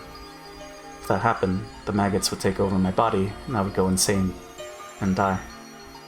I must go back to Hinamizawa before his power to hold down the curse faded away. That's what Oishiro-sama told me. He did. I heard him tell me that. I should have gone back to Hinamizawa earlier. That's why Oishiro-sama came to me to put his curse on me. But he gave me a chance. He gave me a chance to pay for my sin of leaving Hinamizawa. Dad, listen, Oishiro-sama is going to help us. Let's go back to Hinamizawa. Hinamizawa is the place where we must live. If we don't, not only me, but you might be cursed too. Let's go back to Hinamizawa. That's the only place where we can live. I need to hurry. I need to hurry, or Oroshiro-sama's power will fade away, and my body will be eaten by the maggots. Oh no, Oroshiro-sama is following me. He's telling me to hurry. He follows me everywhere, and he keeps telling me to hurry. He keeps apologizing to me for putting his curse on me. So she hears the footsteps, and she hears the I'm sorries. He follows me everywhere, and keeps apologizing. I'm telling you the truth. I am. Why can't anybody see it? Why can't they see the maggots or Oroshiro-sama? Everybody's trying to fool me. I know they can see them too. No, please stop. I don't want to get another shot.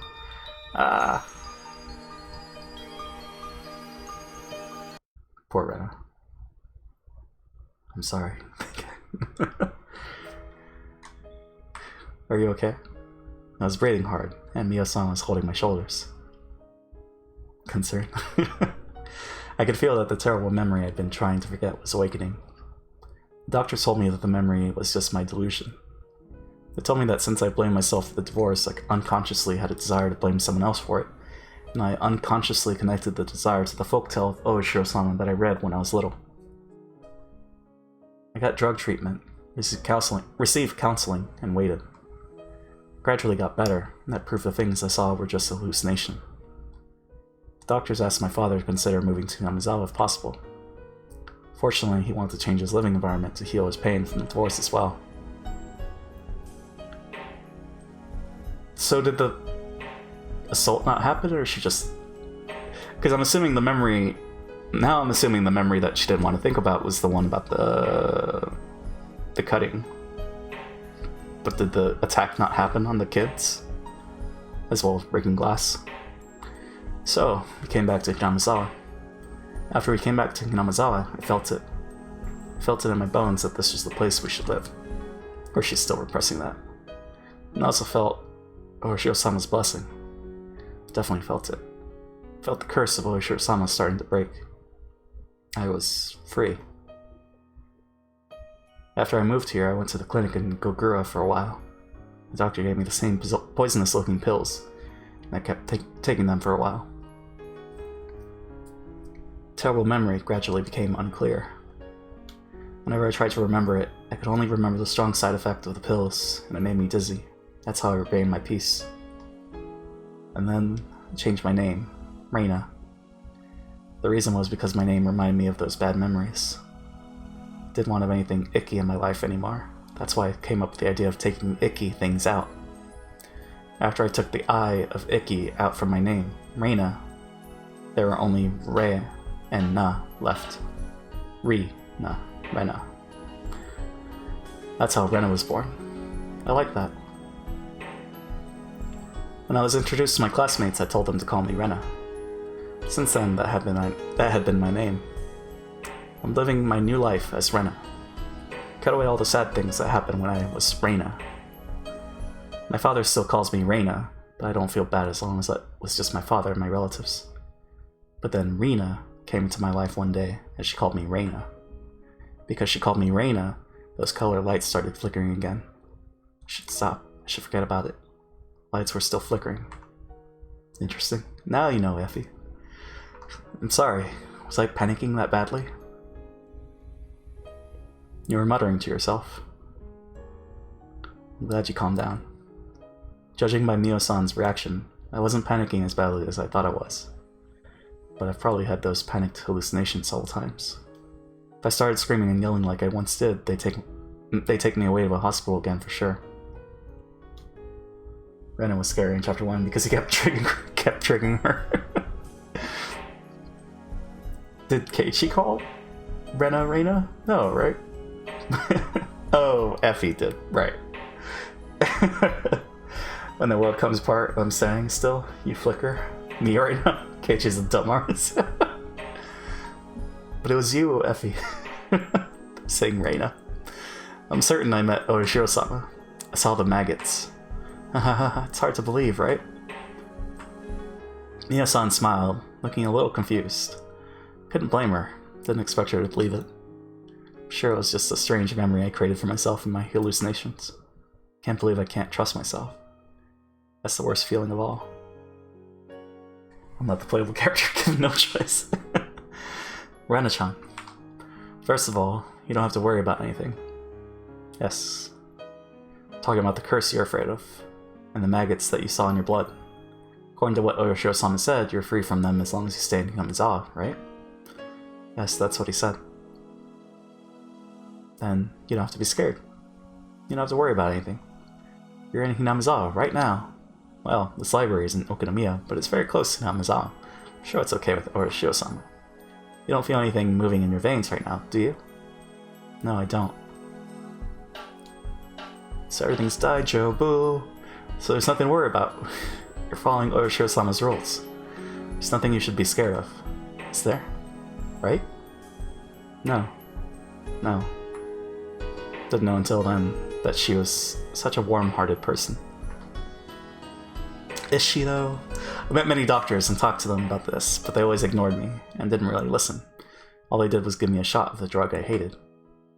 On the other hand, Mio-san didn't deny my story or the existence of Orishiro-sama. The people in this village whispered behind her back that she's a little crazy. But she was actually a very kind person, I thought. Reina-chan, I believe everything you just told me. Thank you so much. You're the first one to ever say that to me. Well, did she tell anyone else? Hee, so are you. You're the first one who didn't laugh at me and listen to me so seriously. I think we can be good friends.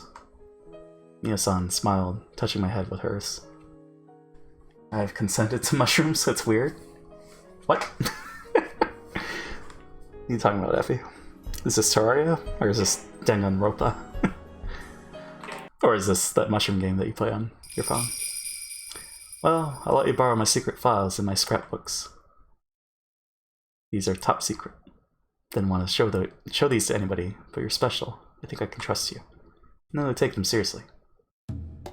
She took a few scrapbooks out of her paper bag and handed them to me.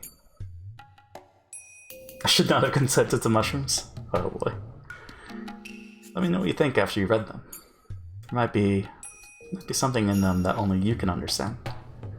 Mio-san was acting mysteriously. She smiled mischievously and put her index finger on her lip. Lips as a sign to keep it a secret. Teehee.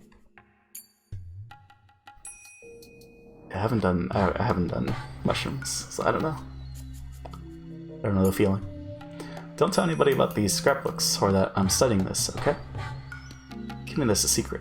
Although Midsummer kind of gave the vibe, I would think, maybe, of what it's like. Okay, I got it. If they find out that I've been studying this, they might get rid of me. Hehehe. She laughed after she said that. They might erase her. That's what she said. And she went missing. She left me her scrapbooks. That's not all there is to it. It's the way Tomitake-san died. Eraser? Rubber? Never mind. Okay. Like, the only drug I've ever taken was salvia, because, I mean, that was legal. And that was fun times. But we grew out of it.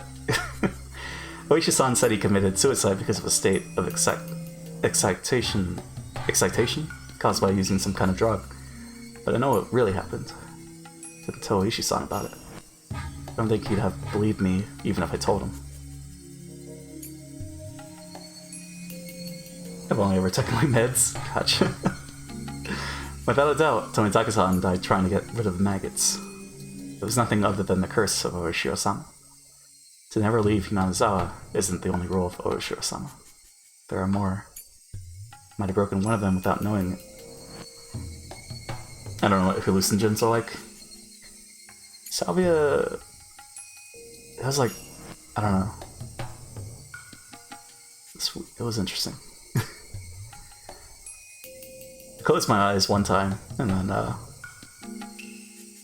had a recreation of a scene from Lost. Well, kind of a scene from Lost. It was just pleasant. Uishi-san told me. But I mean, it's whatever. Tomizaka-san was taking pictures with the camera flash on during the sacred ritual dance, and some people got mad at him for it. Did Orishiro-sama put his curse on Tomitake because he violated the sacred ritual dance? Might be for another reason. Anyway, he died from the curse of Orishiro-sama without a doubt. Did that mean Orishiro-sama put his curse on Mio-san too? Investigating the gods is the same as getting close to the gods. It's disrespecting them. But Mio-san told me that they might get rid of her if they found out about her investigation. By they, she meant humans. Plus, according to her theory, the three families are in a conspiracy to revive the faith of Orishiro-sama. But I can tell by the way Tomizaka-san died that it was the act of the curse. I think the reason why I thought about Lost is because my phone was ringing, and my ringtone was related to Lost.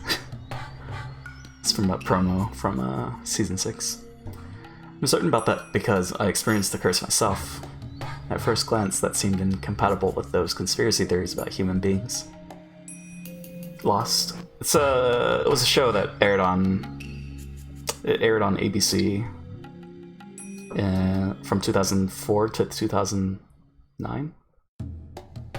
Is it that Isla one? Yeah, that one. 4, 8, 15, 16, 23, 42. That one. I remember that Uishi-san told me something about some kind of drug that can make a person commit suicide. So the three families have a secret drug that can cause the curse of Orishiro-sama? That's impossible. Plus, I didn't get any shots of a suspicious drug like that. I had a normal life in Ibaraki. I wasn't involved with the Sonozaki family or the Kimiyoshi family. Uishi-san asked me a favor. He asked me to tell him secretly if I saw or heard anything suspicious. It could be about Mi-chan, Rika-chan, or anybody in the village. Mio-san believed my story about Orishiro-sama. Now she's gone. Tomitake-san died by doing the same thing I did. Oh, no. I don't want to get involved with the curse of Orishiro-sama.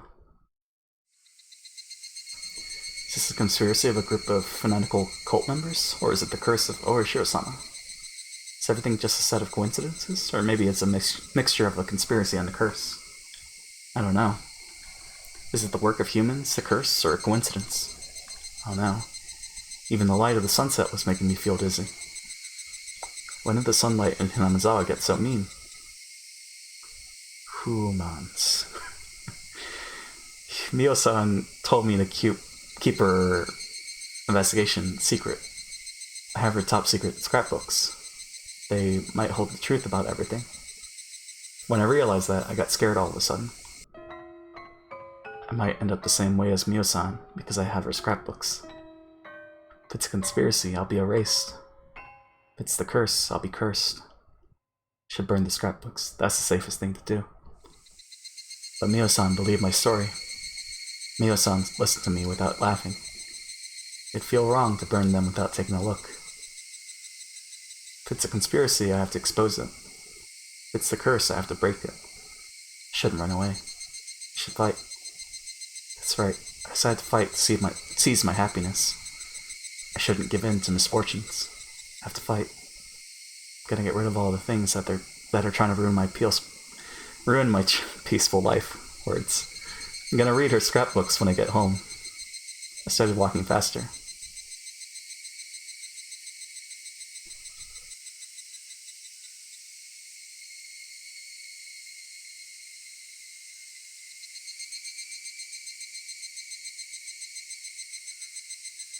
Superman. Lunch takeout list. Icky things. Oh, there they are. Okay. Yeah, it's not cool. Attention, Kuroda Mental Clinic. Voice acting, JP? Voice acting? What? What do you want me to do, Effie? I can't. I can only do so many voices. But it's like, I can't. There's so many girls in this game. Can't. my guy. I don't have the high pitch. I mean, what? Hello. To get straight to the point, we can assume that this is an acute case of post-traumatic stress disorder. I mean, there's like Vin Diesel, right? He does the same voice. I can't do voices either. Don't worry, as more people get killed, it'll get easier.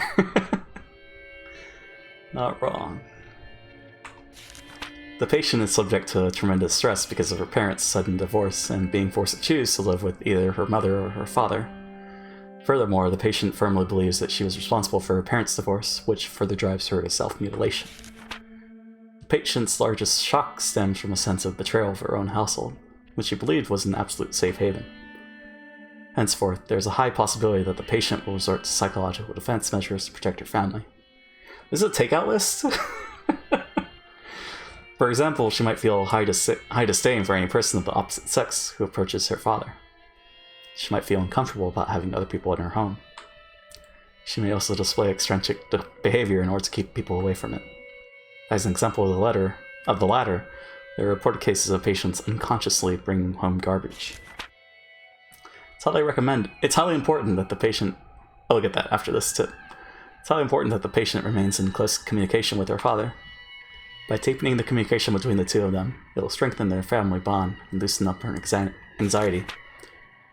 Since the patient only shows signs of an acute syndrome in this case, there's a very good chance that she'll recover within 3 months, with her father's support and proper medication.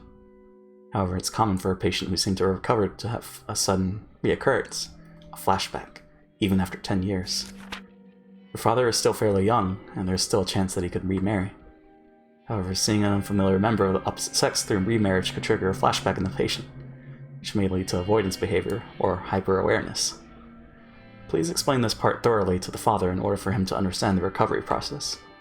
Should the father decide to remarry, it's recommended that he should hold off on telling the patient until she reaches the age where she's capable of living independently. Oof. Well, he messed up. Also, the cause of the patient's psychosomatic self-mutilating behavior, delusional parasitosis, seems to be its own culture-bound syndrome. The patient blindly believes that leaving her home village would cause a curse, and that this curse was the cause of her parents' divorce. We believe this is a subconscious defensive mechanism to reduce her mental trauma by shifting the blame from herself to her village's curse. According to the patient's statement, the culture of her home village is extremely strict and exclusive. The patient believes that there's no way to be saved from the curse other than by going back to the village, as the curse will continue as long as she lives in her current environment. Through this, we see an inclination of schizophrenia and believe the chances are high that the patient will continue to alter their perceived reality. Schizophrenia, a case where patients' personalities are reduced, causing altered perceptions of reality and delusions. Her delusion about the maggots dwelling in her blood is a perfect example, and it's also the cause of her psychosomatic self-mutilating behavior. When a delusion involves psychosomatic self-mutilating behavior, it's extremely dangerous. I highly recommend for the father to move back to the village if he's financially capable. Allowing her to live with relatives in the village might also work. If such a strong belief can induce symptoms such as self-mutilation, then there might be other cases similar to this one. Perhaps prior medical files that document similar culture-bound syndromes may be available at a large medical institution in her local area.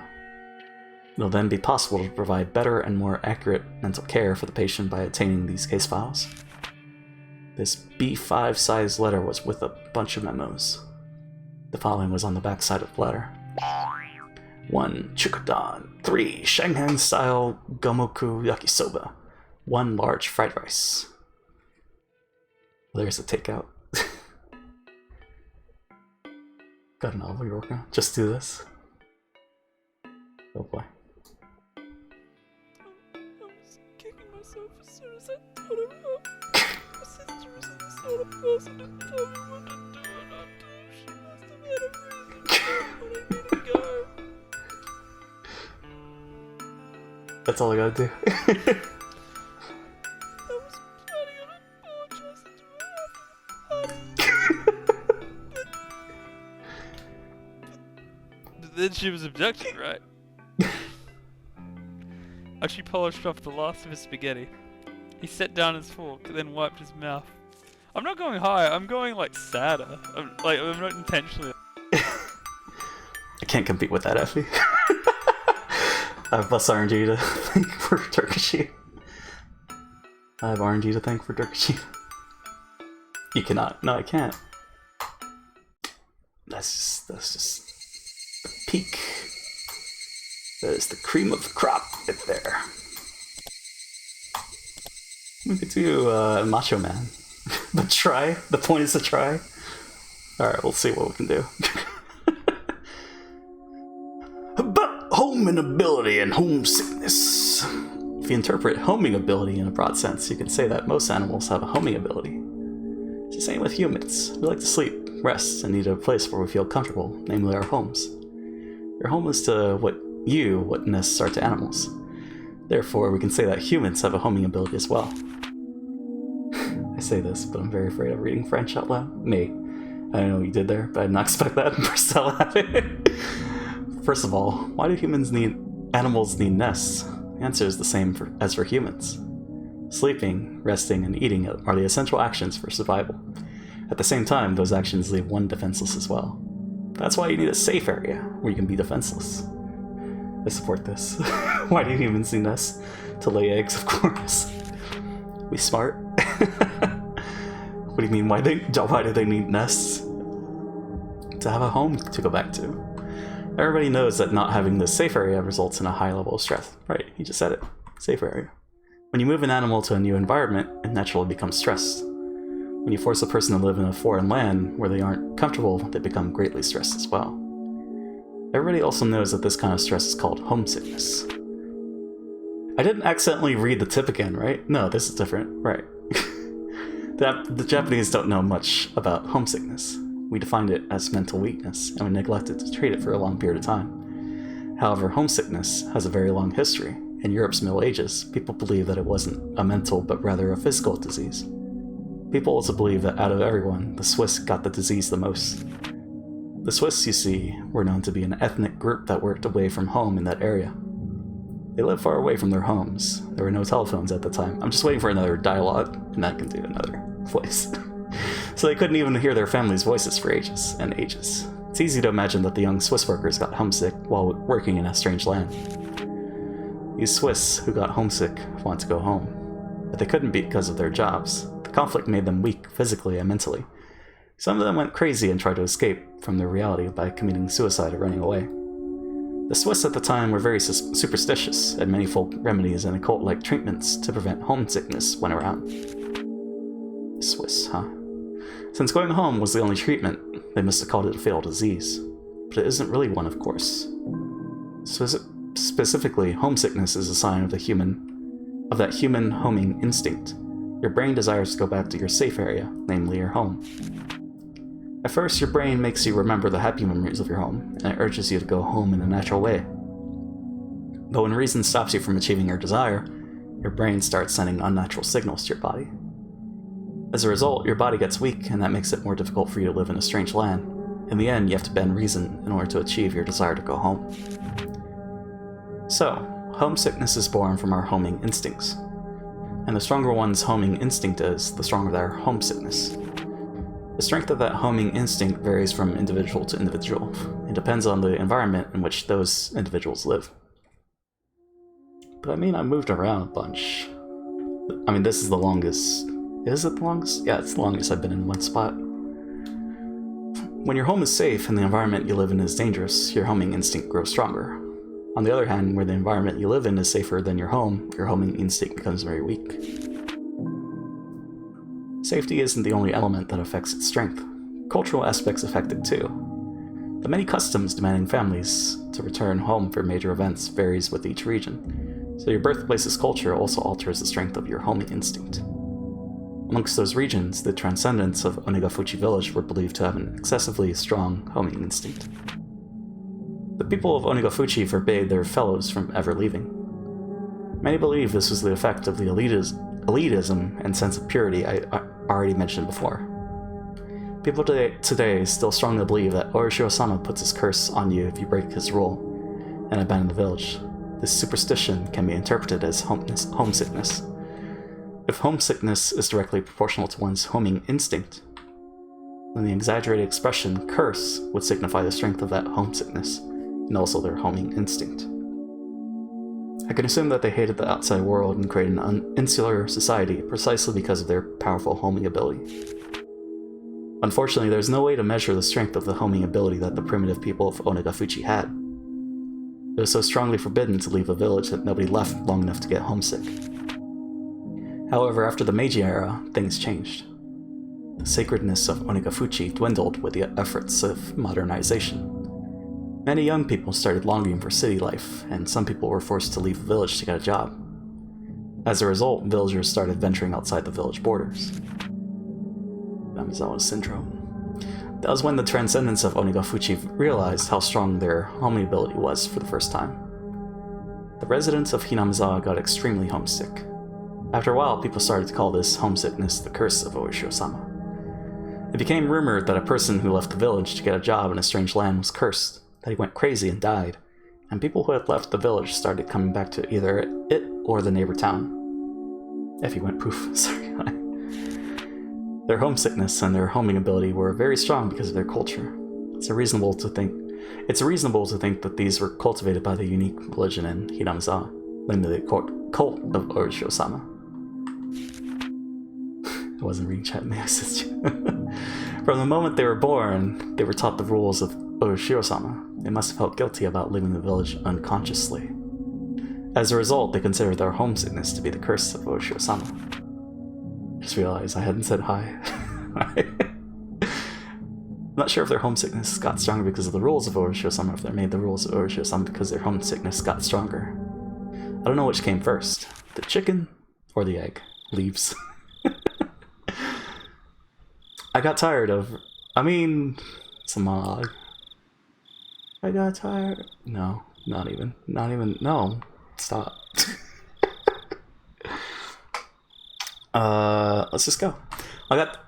Well, sometimes we forget to read the line. I got tired of reading such small print and lay down on the floor on my back. The true identity of the curse of Oishiro-sama is homesickness? Wait. Okay, that was the line.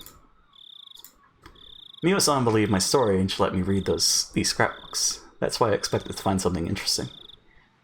But what it's saying is that the answer to it all is homesickness, which many doctors told me so many times at counseling, I'm a little upset. The word homesickness can't explain the extraordinary experience I had. I saw Oishiro-sama. I saw the sign. I saw Oishiro-sama come down to me from bright light in the bathroom. I saw the dusky red nasty maggots come out of my blood vessels. No.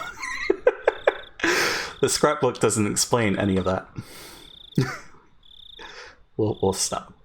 I don't understand how Mio-san was going to explain the cloud of maggots. Maybe she didn't have any explanation of that to begin with. Was it just a delusion? I flipped through one of the other scrapbooks Mio-san let me borrow, looking for an explanation of the maggots I saw. Then I found it. It had the exact title I was looking for. About... okay. I was going to do it, but then I saw... Never mind. About maggots and the curse of Oishiro-sama. In the Meiji era, a group of villagers were on their way back to Hinamizawa. They started discussing a rumor about a weird disease. They said that maggots started crawling out of the wounds of a person who left Hinamizawa, and that the maggots ate the person's body from the inside. Maggots. The Shinto priests of the Furude shrine at that time explained that the weird disease was a sign of the curse of Oishiro-sama. According to tradition, the Shinto priest showed the villagers an ancient scroll, and he told them that the story of the maggots had been passed down through the ages. This is what the scroll said. The world where the demons came from must be interpreted as the land of death, and the demons in that land of death had to live their lives while being eaten by maggots. The villagers who are of the demon's blood had nothing to worry about as long as they lived in Hinamizawa under the protection of Oishiro-sama. But once they left Hinamizawa, bearing that protection, the maggots that had been sleeping in the blood of the demons would start to awaken, and they'd eat their bodies from the inside out. Gross! This maggot disease scared the villagers for a while, and they asked the shrine to provide them with protective talismans whenever they had to leave the village on business. This is interesting, as it's similar to the way homesickness was dealt with by the Swiss in the Middle Ages. Hinamizawa was where my demons hide. Rena lives there, right? Oh, gross. Are we talking about maggots? Yeah. Looks like it. After the war started, the delusion of the maggot disease faded away, but there remained a custom to send talismans to families that lived away from Hinamizawa. The talismans had the word maggot on them, but the most interesting part about all this is that the residents of Hinamizawa didn't know about the maggot disease until the rumors began. Disease? I thought that their unconscious worship made those people think of homesickness as a curse. So this case of the previously unknown maggot disease directly contradicted the research I had done so far. It's natural to think that the group of people who were on their way back to the village were lost in a mass delusion because they strongly believed in the curse, and that the Shinto priests took advantage of their state of panic to instill deeper faith in them. Gonna have to lurk? Sounds good, Effie. Thanks for the lurk. Sorry I couldn't do more voice acting. But I'm not fully convinced. I mean, I'm not sorry, but anyways. A friend from 2014, just 15, just asked me to play Terraria. They're weird. It's okay. Okay. They're weird. Well, have fun. Higurashi has an ending soon. It's not. There'll be more. There'll be more opportunities. You have time to figure out more voices. Exactly. But I'm not fully convinced that it was merely a coincidence that this mass delusion matched with the story in the old picture scroll. Yeah, have fun. I believe in you, JP. Thanks, Effie. I wonder if it's possible to see maggots in a wound without having the prerequisite knowledge when a person is cursed by Otoshiro-sama. I wish Otoshiro-sama would put his curse on someone I could study. I'd love to see those maggots coming out of someone. It's a never-ending story. Na, na, na, na. I felt as if Mio-san was here and making that request to me. I remember. When she gave me the scrapbooks, she said that I might be the only one who could understand them. I felt good just for a moment, because I found out that the maggots weren't a delusion. But at the same time, it destroyed my excuse that it was a delusion. The maggots weren't a delusion. They were there. All of a sudden, my wrists, elbows, inner thighs, and neck started itching. I felt the urge to cut open a blood vessel, but I quietly held it down. Damn. I remember that Mio-san looked very serious when I talked about the maggots. She must have thought it was creepy. Chika-yo. But so did I. While I was crying because nobody believed me, part of me didn't want to believe that my body was filled with those creepy things. Hold on. I think part of me wanted to believe that it was a delusion. Okay, also sidebar, they're Singaporean as well, so it's kind of weird when I'm too used to not speaking like a Singaporean. Lol. How does one speak like a Singaporean? I wonder. But it's kind of weird. But now I know it wasn't a delusion. There are some people who had the same experience. Maggots in the demon's blood will awaken when you lose the protection of Otoshiro-sama. Accent may slip later. Resume lurk. You do not need to know? Okay, I guess. What a Singaporean sounds like. I guess. I'll be deprived of this knowledge. In other words, they may not awaken under the protection of Otoshiro-sama. All the villagers still have the maggots in them without knowing it. People with the demon's blood are people who have the creepy maggots in their bodies.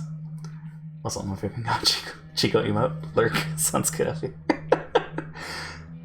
We've had it. It's been a while, but we've had it. That's fine. We do one of these. Hold on. Mute.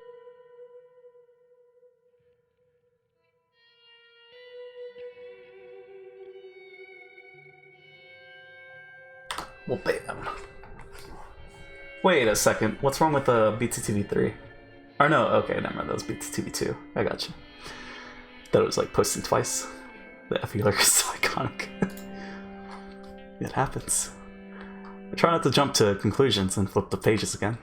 I unconsciously looked for something related to maggots. About parasites and control. I was gonna do a voice, but then I was like, nah, let's not. About parasites and control of the host. The maggot disease made me think about something. Is it possible to say the extremely strong homesickness of Hinamizawa was an infectious disease caused by some kind of parasite? I'm not trying to connect the maggots they saw with parasites. I'm trying to think about the possibility that their culture, their religion, might be associated with an infectious disease. Many infectious diseases are caused unintentionally by parasites. A parasite's host is literally its home. literally its home. It wants to live within the host's body for as long as it can. The best way to do that is to coexist with the host without the host knowing it. But some parasites try to control their hosts and use them for prosperity. He's literally a 30-year-old man. Literally. Anyways, enough of that. For example, some parasites have an ability to control their host in order to force them to be eaten by a superior host. A typical example is the Dicrocolium dendriticum. What is that? Monkasonic? Because of the leafy impression. Dendriticum. It uses snails or ants as intermediate. See, this is where I failed spelling bee.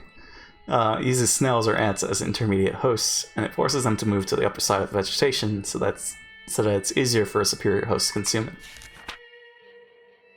One parasite that controls more complicated animals is called Toxoplasma gondii. Gondii? Uses mice as intermediate hosts, with the superior host being cats. We're gonna learn about The Last of Us here. This parasite makes a mouse lose its fear of cats in order to increase its chance of getting eaten, so that the parasite can live within a cat instead. Lots of parasites. There are parasites that choose hosts at random. The rabies virus is commonly known for that. It lives and breeds in the brain of a host, and moves into the host's saliva through the salivary glands. It makes the host extremely aggressive in order to make it bite things randomly, so that it can in turn can move into other hosts through the saliva. That's what rabies does. Yeah, that's great. Many parasites have a similar ability to control hosts to their benefit. The examples I used above are about parasites that move into other hosts to prosper. But I think there must be some kind of parasite that controls its hosts in order to have a comfortable environment in which to live. I want to try to connect this theory to the abnormal homing ability and homesickness of the Onagafuchi residents. Let's say there's some kind of parasite that exists in Hinamizawa, and that lives within all of the villagers' bodies. For the parasite, Hinamizawa is the most comfortable environment to live in, so it gives the host a strong homing ability in order to make them stay in Hinamizawa. Furthermore, it causes the host to get homesick whenever they ignore this homing ability and try to leave. Parasites need hosts in which to live.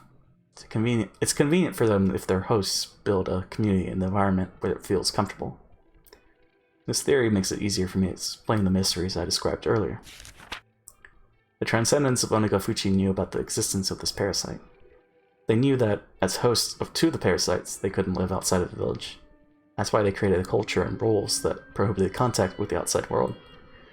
It also explains why people acted so abnormal during the dam conflict. So, the demons that came out of the swamp in the legend of the Orochi-sama can be interpreted as the mass spread of the parasite.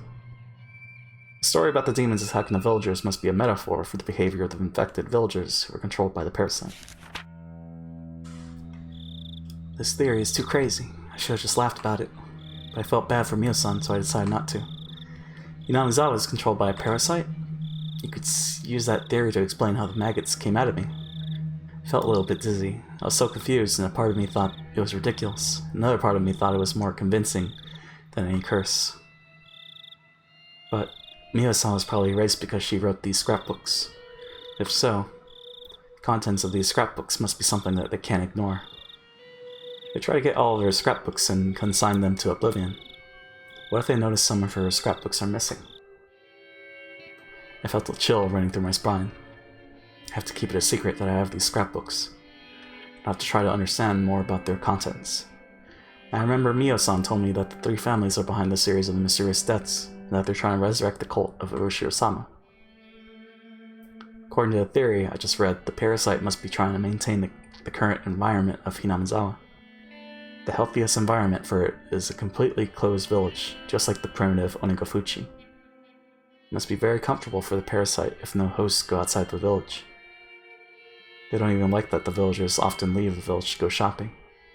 That means the parasite would try to goad the hosts into resurrecting the cult of Orochi-sama. I remember there was an article in the scrapbook saying that the demon's blood runs thickest in the three families. That would mean that they have a larger amount of the parasite in them than the other villagers, that they're under its control. 3 families seem to be planning to bring the village back to the Onagafuchi era. Reviving the Watanagashi festival after the dam conflict can be interpreted as their desire to revive the faith that had started to fade away in the Meiji era.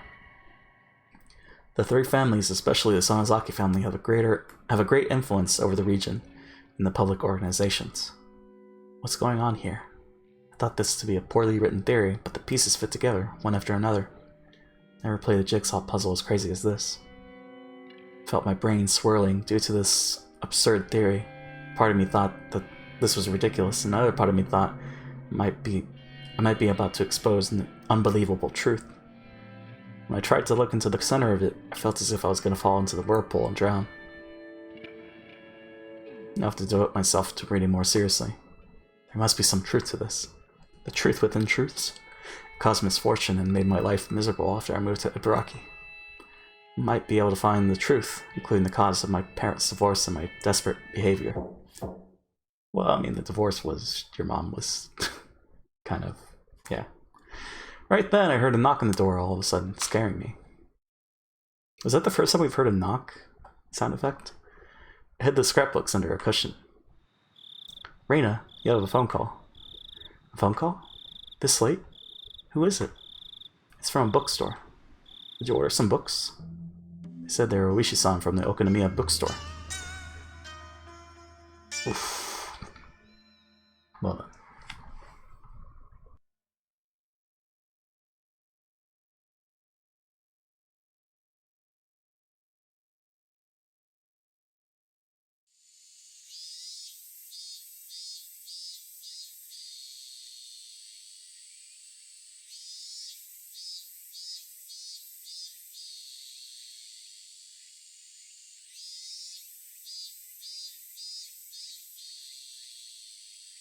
Lolly hentai on my Discord channel? I don't think so. I opened the windows, but all they let in was heat and the cries of the cicadas. It's too hot. It really is. It was break time between classes, but we couldn't really get any rest. Mion and I leaned on our desks, exhausted by the heat. The younger kids sure are tough, considering how the heat wasn't bothering them at all. They were running around the classroom despite the temperature. Do schools in the cities have air conditioning in their classrooms? No, they don't. Only the teacher's office gets to have air conditioning. Wow, that's better than nothing. If I were a student in a school like that, I'd attack the teachers and take over their office. You'd be the first student ever to do that. Wahahaha. Ha. Didn't even have the energy to laugh. Mion and I stopped talking and used our notebooks to fan ourselves. Looked at the empty seat nearby. It was Rena's. Rena didn't come to school today. She called and told Chie-sensei she couldn't come because she's sick. Rena seems to be feeling down these days. Yeah, she probably got tired from the heat. Do you really think that's the reason? Yeah, why? I think it's the incident. Maybe. It's probably both that and the summer heat. Can't even imagine how distressing it was for her to commit a murder, dismember the bodies, and get caught by her friends. We took each other's hands at that place and we united. All of us believed that we had closed the case there and had gained our peace. But was that as easy for Rena as it was for us? That's why there's an It Part 2! She must have not quite recovered yet. This old man thought she'd get over it if she played along with us. But I guess her pain ran deeper than I thought. What should we do to cheer her up? It's best just to leave her alone, I think. Hey, are you sure about that? We're her friends, you know? Well, it's like homesickness, you know? You get lonely and you want to call home just to hear your mom's voice, but that actually makes your homesickness worse. When you're feeling lonely, the best thing to do is to devote yourself to sports or something like that for a change. I want her to do club activities with us, but she doesn't want to. I don't know about her, but people usually have a desire to depend on somebody. You want to depend on somebody who supports you and sympathizes with you. Haven't you ever experienced that feeling? When you can't stop depending on somebody when they try to cheer you up? Well, I don't know. Completely depending on someone means trying to earn even deeper sympathy from them. At that point, even though you're trying to comfort them, they just slip further and further into depression. By finding initial success through relying on someone and receiving comfort, they grow addicted to indulging in misfortune. I think Rena knows that, too. That's why she wants to be alone right now. She wants to depend on us or get comfort from us. All she has to do is to stay away with us and cry all the time. So how can we cheer her up?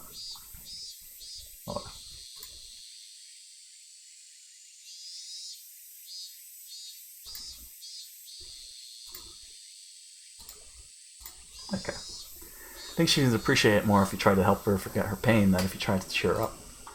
Don't comfort her and you don't cheer her up. There's nothing I can do, is there?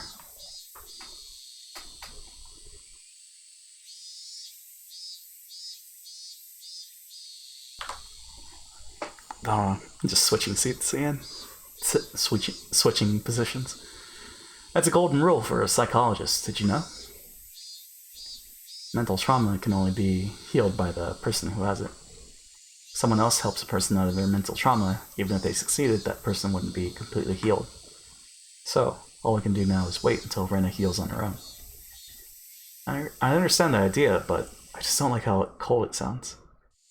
I clasp my hands behind the back of my head, looking at the ceiling. Mion laughed. Rena will be fine as long as she has someone like you to worry about her. I'm sure she can pull herself together. So all I need to do is to be close to her? I don't know about that. There is something you can do, Keiichi.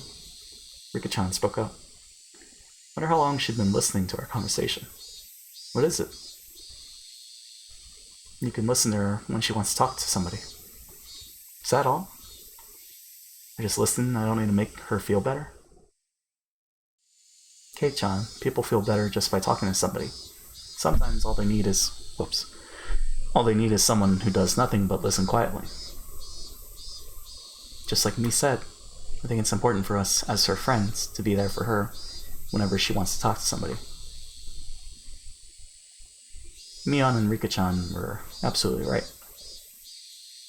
I was going to pat Ren on her shoulder and tell her to cheer her up when I saw her next, but now I know that would have been one-sided on my part. Rena doesn't want to feel down herself.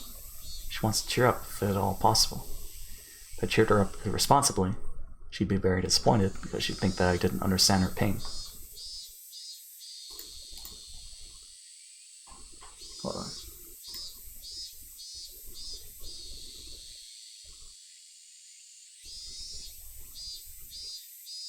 Oh, okay. Let me respond to this.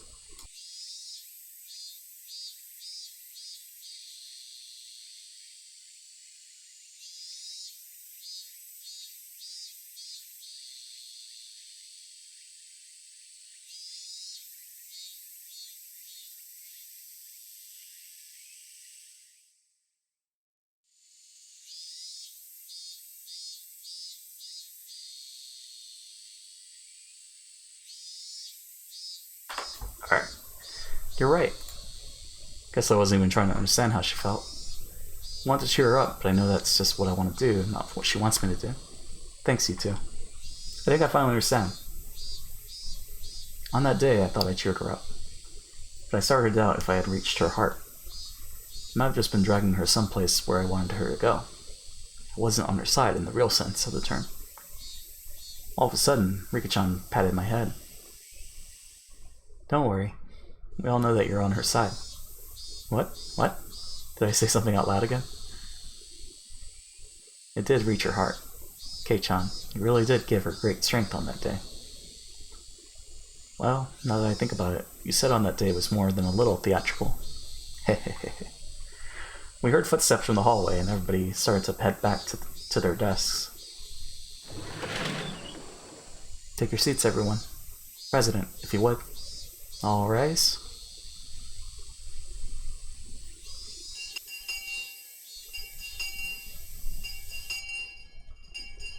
We didn't have a club meeting that day because Rena wasn't around. That worked out for me, because I had an errand to run. It wasn't a big errand, My mom wanted me to use her point card to get some detergent. I didn't see the point of going all the way to the store just to get detergent, but my mom told me to go because she's busy helping my dad with his work. So did Keiichi not talk to Tomitake and Mio, and then thus get paranoid? I started walking towards the shopping center. Noticed someone was watching me, hiding behind a distant tree. I wonder who would do such a mischievous thing. I stared at them to find out who it was, at which point they emerged. Oh, Rena. Are you feeling better now? I was about to say that, but I swallowed the words. Somehow, Rena looked very serious. What's going on? Shh! Rena put her index finger to her lips, told me to be quiet, looked around carefully, and beckoned for me to come over. I had no idea what was going on, but I followed her instructions, shut my mouth, and ran to her. Rena gestured for me to squat down to hide in the shadow of the bush. I didn't know why I had to do that. I could ask her the question later. I just followed her orders for now. Rena looked like she was making sure no one was following her. If it was Mion, she'd do something like this just to fool me as a joke, but I know Rena doesn't do things like this for fun.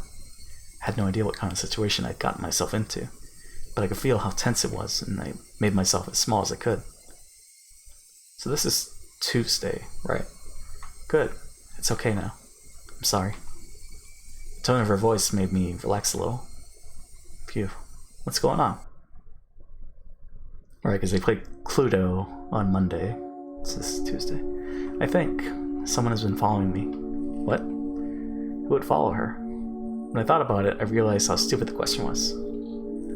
Is it the police? So that means it's the 21st. Rina Mamiya and Tepe Hojo. 2 people disappeared. Even though they were awful human beings, the police had to investigate if they found out that they'd gone missing. It probably wouldn't be difficult to find out that Rina had often been to Rena's house. But it should be okay. As long as they don't find those bags, it should be okay. I don't know if it's the police or not, but I feel like someone has been watching me since the night of the Tanagashi. What do you mean? Once I asked that question, Rena stared directly at me with a blank expression. Her eyes looked as though they were evaluating me. She stared at me as if she was assessing whether I was worth talking to about something very important. Rena squeezed her own wrist tightly, then started talking in a whisper. I can tell you what's going on, but can you keep it a secret? Yeah, of course I can. If you want me to keep it a secret, I won't tell anybody. Okay, I trust you. She smiled and looked around one more time. They might be looking for Mio-san's scrapbooks. Mio-san? Oh, the nurse, Takano-san. What about her scrapbooks? The police are keeping the investigation under wraps, so I'm sure you don't know. Mio Takano-san was murdered. What? What? When? She told me to be quiet again. I lowered my voice and let her continue. On the night of Tanagashi, we met Mio-san and Tomitake-san, didn't we? They were attacked right after that. Tomitake-san was cursed by Oshiro-sama. Clawed out his own throat. He clawed out his throat and died. Mio-san was burned to death in the mountains of the Gifu prefecture. Is that true? I mean, nobody told me about that. I know. That's because the police haven't disclosed their investigation. These cases make the 5th of the series of mysterious deaths, so the police have decided not to go public yet. I see. I understand why the police are keeping quiet about it, but then where did you hear this? Can you keep it a secret? I've been in contact with Oishi-san. He's a detective from the Okonomiya Police Department.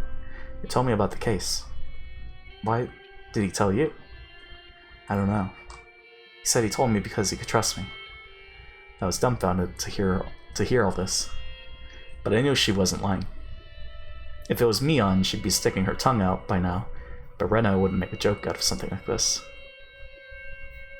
I think the reason why Mio-san was murdered is because of her research. Do you know she was doing ethnological research by studying the history of this village? I've heard something along those lines. Takano-san was interested in the occult and mysterious things. I remember Mion once told me that she was studying the village's legends of man-eating demons out of curiosity. I think she discovered a very important secret about this village through her studies. Or maybe she wasn't even close to the truth, but they thought she was. Wait a second. What's the secret of this village you're talking about? I just read a few of her scrapbooks, but those were the ones that she was handling with extra caution, so I think there are pretty important things written in them. I think I know about 80% of what Rino-san was trying to uncover. But if it's true, it's almost too crazy to believe. Right now I'm trying to find out whether Mio-san's theory is right or not. So what is it? What is the secret of this village? What could be so important that you might get killed just by knowing about it? I gasped the moment those words left my mouth. Frena told me I might get killed too. Hold on.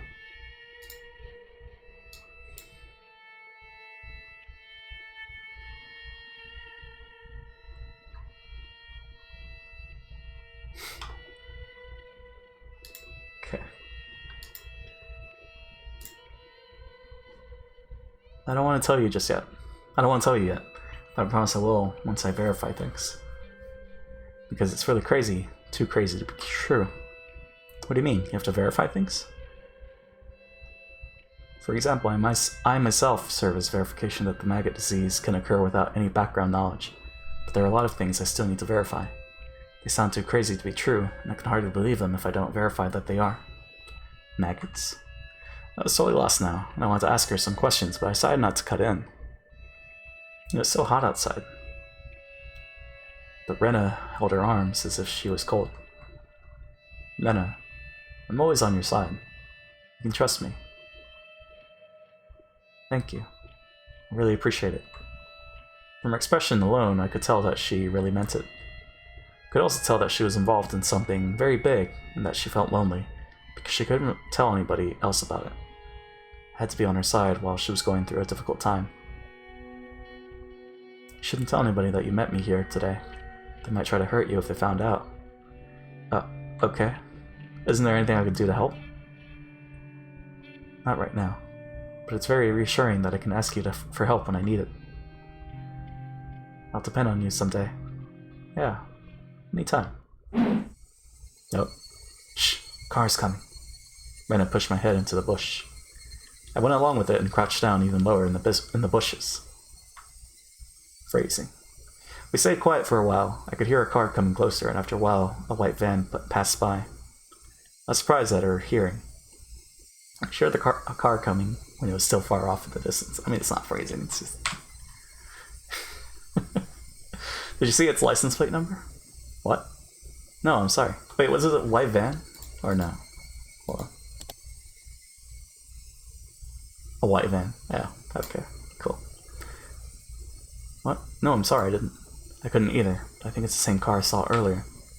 They the ones following you? I think so.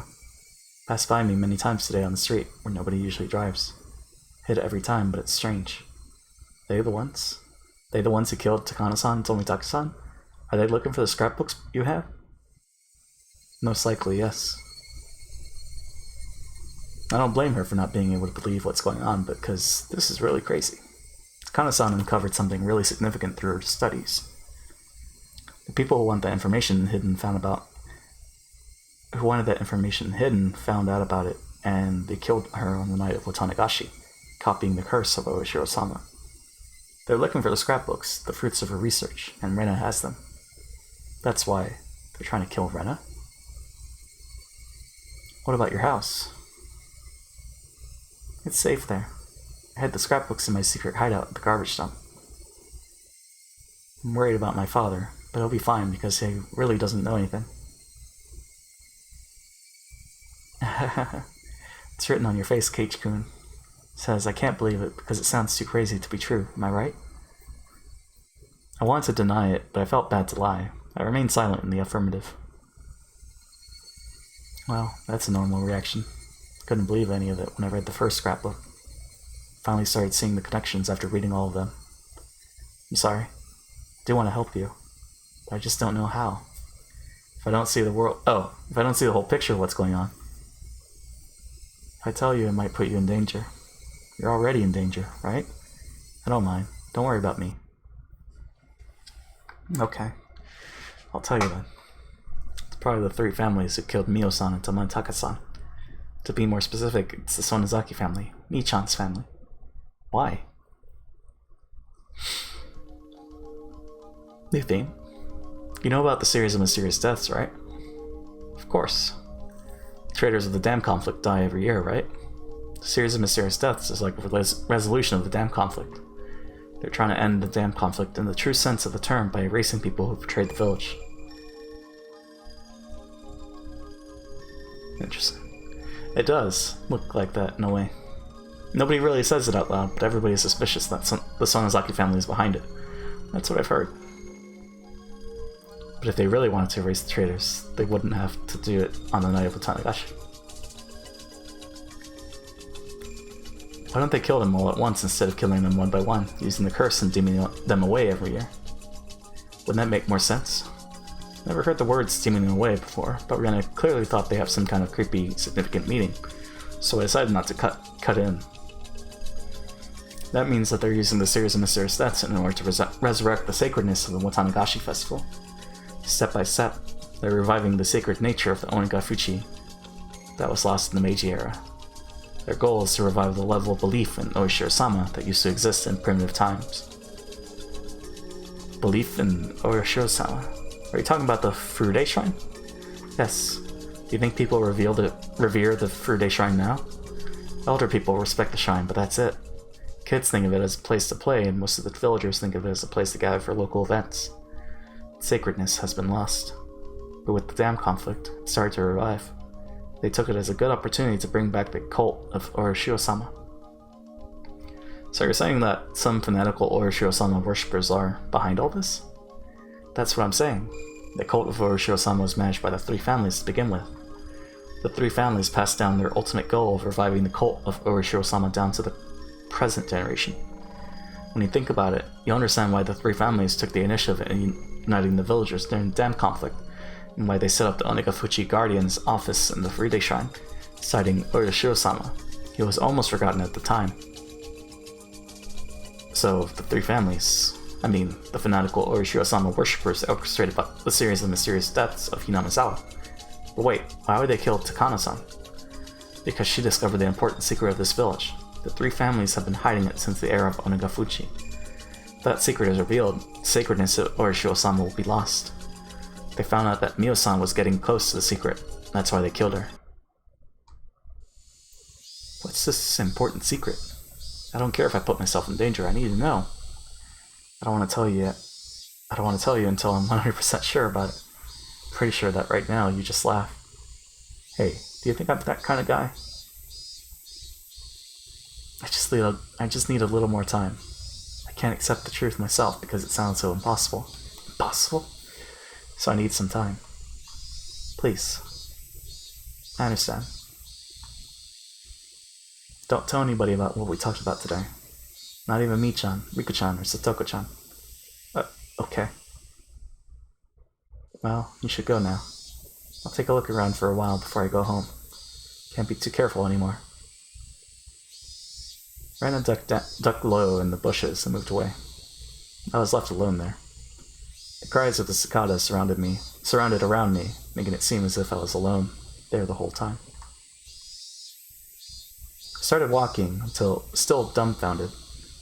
In the end, Rena didn't tell me the secret because she was afraid of putting me in danger.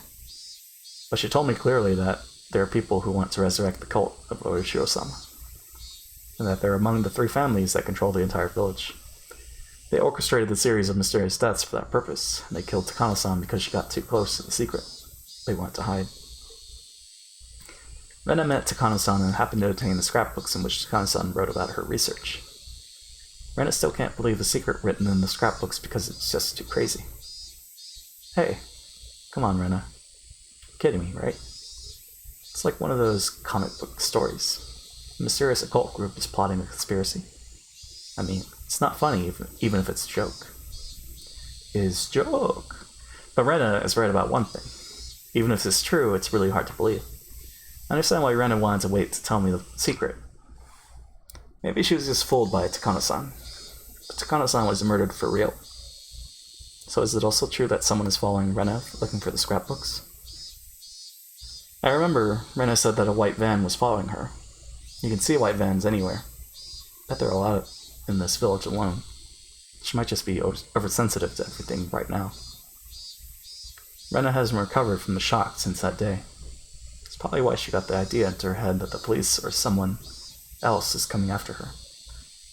I didn't cut in while she was talking. I think I did the right thing. If I had said that it was ridiculous or something to her face, Rena wouldn't have trusted me ever again.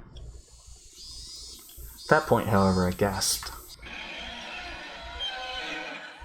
A white van was parked on the side of the street. I wasn't sure if this was the same car that passed by earlier, since I didn't see the plate number. But the number of people in the car and the ambience of it was similar to the one earlier. There's one other thing that looks suspicious about it. There was no reason to park here. It was on a small road in the middle of the woods. There's nothing around here. No traffic lights, no vending machines, no public phones. Probably wouldn't notice it under ordinary circumstances, but I felt something was wrong. Once I noticed how odd it was definitely suspicious. There were 4 men in work uniforms in the white van. The driver was smoking a cigarette, but the other men were just sitting there doing nothing. If they wanted to take a break or have a smoke, they could have chosen a better place than here. It's possible that they stopped because they had to go to the bathroom, but really badly. But it didn't seem that way either. They didn't look as comfortable or relaxed like they would if they were taking a break. They looked like they were waiting for something to happen. There was deep tension in that car. Could they possibly be waiting for Rena? No way. I didn't see anybody walking around here. This road is a back road. Nobody really uses this road, let alone by car. But it's impossible. I felt bad for Rena to even think about it, but this must be something that she got into her head, because she's feeling victimized or something. She must be imagining things because she's still nervous from when her friends caught her in the act of killing Rita and Tepe. Hey, young man, I heard someone say that when I passed by the van. Couldn't be me. Didn't even know who I was. So I assumed he was talking to one of the other people in the car. I pretended I didn't hear him and I kept walking by. Then he said it again, and honked the horn as well. Hey, young man, excuse me. Are you on your way home from school? He had a strong accent, similar to that of the older villagers. Must live here, but I didn't know him. Could tell he didn't know me either, because he didn't call me by name. Yes, I am. You've been walking on this road all the way from school, right? You turned the corner where the stationery store is, right? Yes. So? You're probably lost, I thought. This village has many small turns, and you can easily get lost when you try to take a shortcut. So they must have been waiting for someone to ask for directions.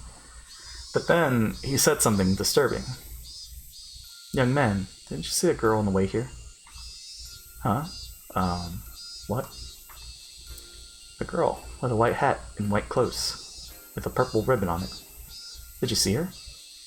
They were definitely talking about Rena. No, I didn't.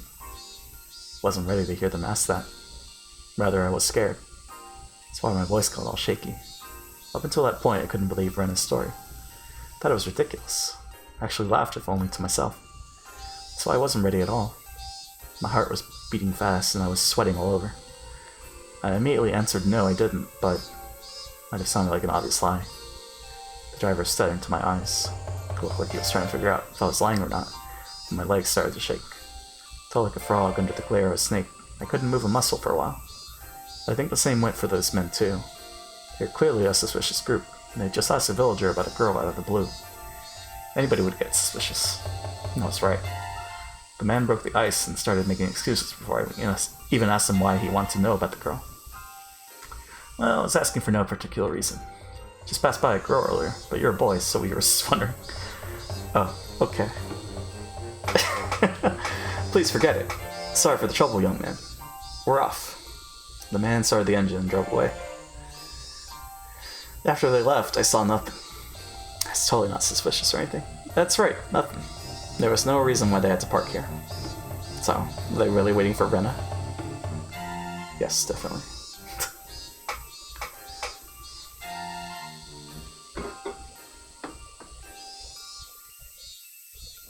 So I guess it's whoever is showing paranoia, that's who they're interested in. Lunch takeout lists too. Mystery machine. But if that's the case, why don't they go after Shion? Well, I guess because it's, right, Shion. Well, they could mistake her for Mion. That would cause problems. Furthermore, it's important that we closely monitor her father. Since he has also suffered mental shock from the divorce and he's been trying hard to take care of a patient, there's a strong possibility that he may have developed an induced delusional disorder. Did I even look at the achievement? Whoops. Mystery Machine. Right, was the van. Okay. As the first step of mental care, one should listen to the patient's story carefully without denying it. That's the most basic of basics. However, when the patient and the listener are related, it's easy for the listener to become deeply influenced by the patient's delusions. Additionally, delusional parasitosis is widely known to make people highly impressionable, and the influence sometimes can spread throughout a whole community. Therefore, if even several people claim to acquire a parasitic infection, it doesn't necessarily prove the existence of a parasite. So let me move this over here. Okay. Some of the phone calls to the healthcare centers for the extermination of pests are nothing but a mass delusion. Since the subject matter of the delusion in this case is extremely rapid, the patients might harm or even kill each other in abnormal ways, believing this to be the treatment for the disease. They might also give up hope and commit suicide together, in the worst case. This influential delusional disorder, otherwise known as shared psychotic disorder, shows a particularly strong possibility of influencing close companions. Anyone who's going to contact the patients must be made to understand that the patients are under medical treatment, must be warned not to be influenced by the patient's delusions. Individuals who are likely to be easily influenced are the patient's family members and people who deeply care about the patients, such as boyfriends or girlfriends. So Keiichi. Okay. Alright, so it's been 2.5 hours. Let's do the 5-minute beer beer. And we'll keep it on this theme. Because it's fun. It's a good theme. Yeah. BRB.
Yeah, we'll say this, the music just keeps getting better and better.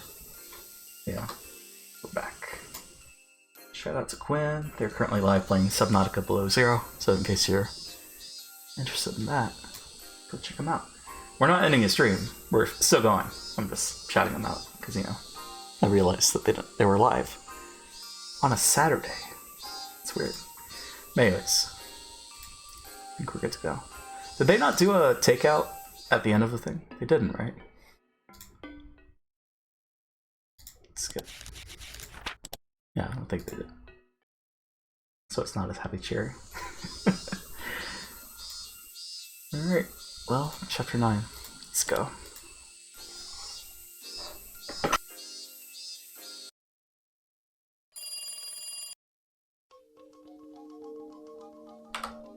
Is this a new one? Can't recall. I should apologize, Rena. I don't think I believed you. I'm really sorry about that. It's okay, Keiichi-kun. I'm just glad we didn't get caught. Who are they?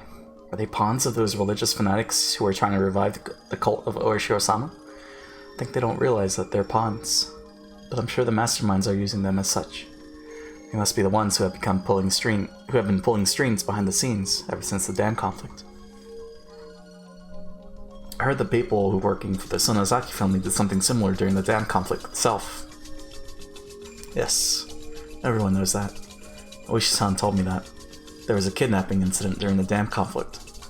The case hasn't been disclosed to the public, but anyway, someone kidnapped the grandson of the Minister of Construction and coerced the minister into promising to put a halt to the dam construction.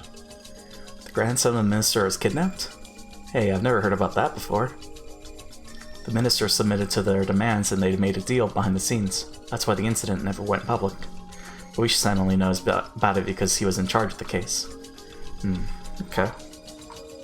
And according to Oishi-san, between kidnapping the minister's grandson and blackmailing him, their tactics were frighteningly advanced. The police know that the Sonozaki family gave orders to the kidnappers, but the case still remains unsolved. At that time, the head of the Sonozaki family, Oryu, had announced a plan to fight against the dam project by force. She even formed a special attack corps using the Yakuza group that's under the Sonozaki family's command. She was very serious about this plan to put the Ministry of Construction down by brute force if she couldn't stop the construction. Everybody knows that the Sonozaki family had tried to stop the dam project, even if it meant breaking the law. So I wasn't so surprised to hear that she had a dangerous plan like that. Actually, I wouldn't be surprised if it was Mion who came up with the idea. The plan sounded just like her.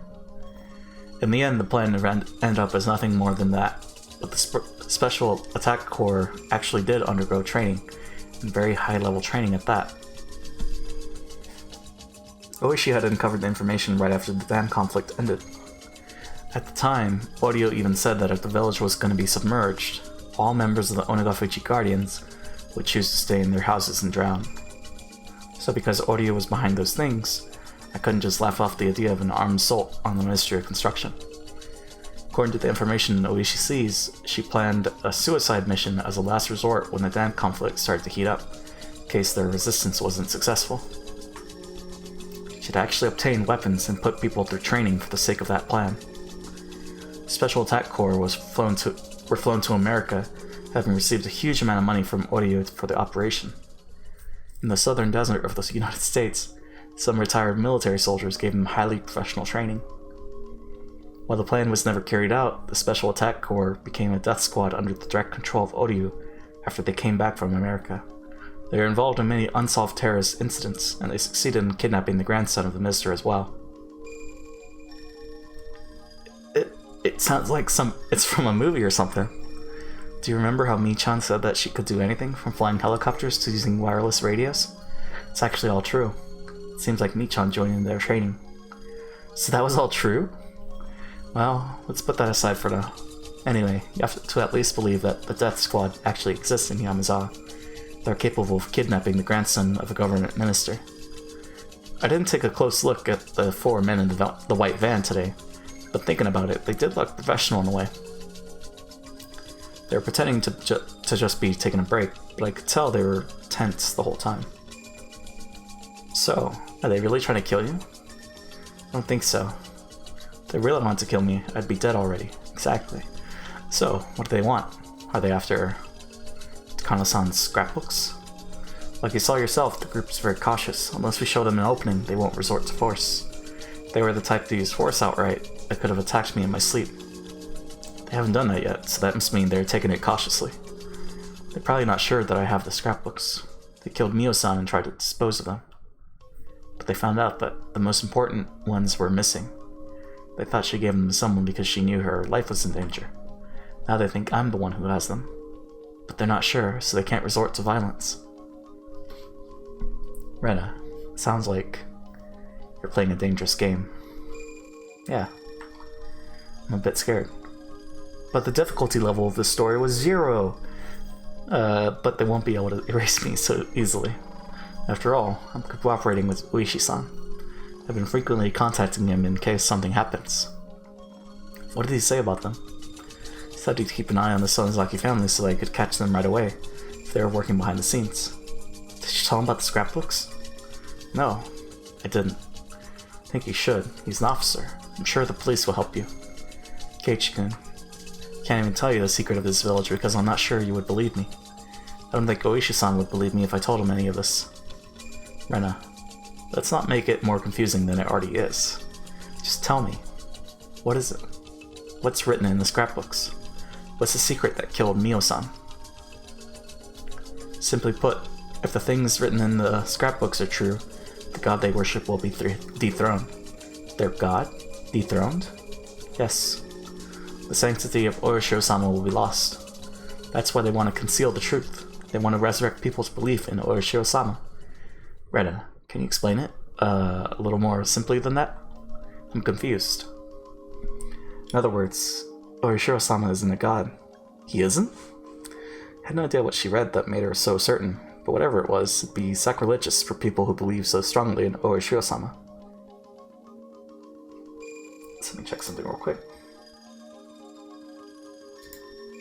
Okay.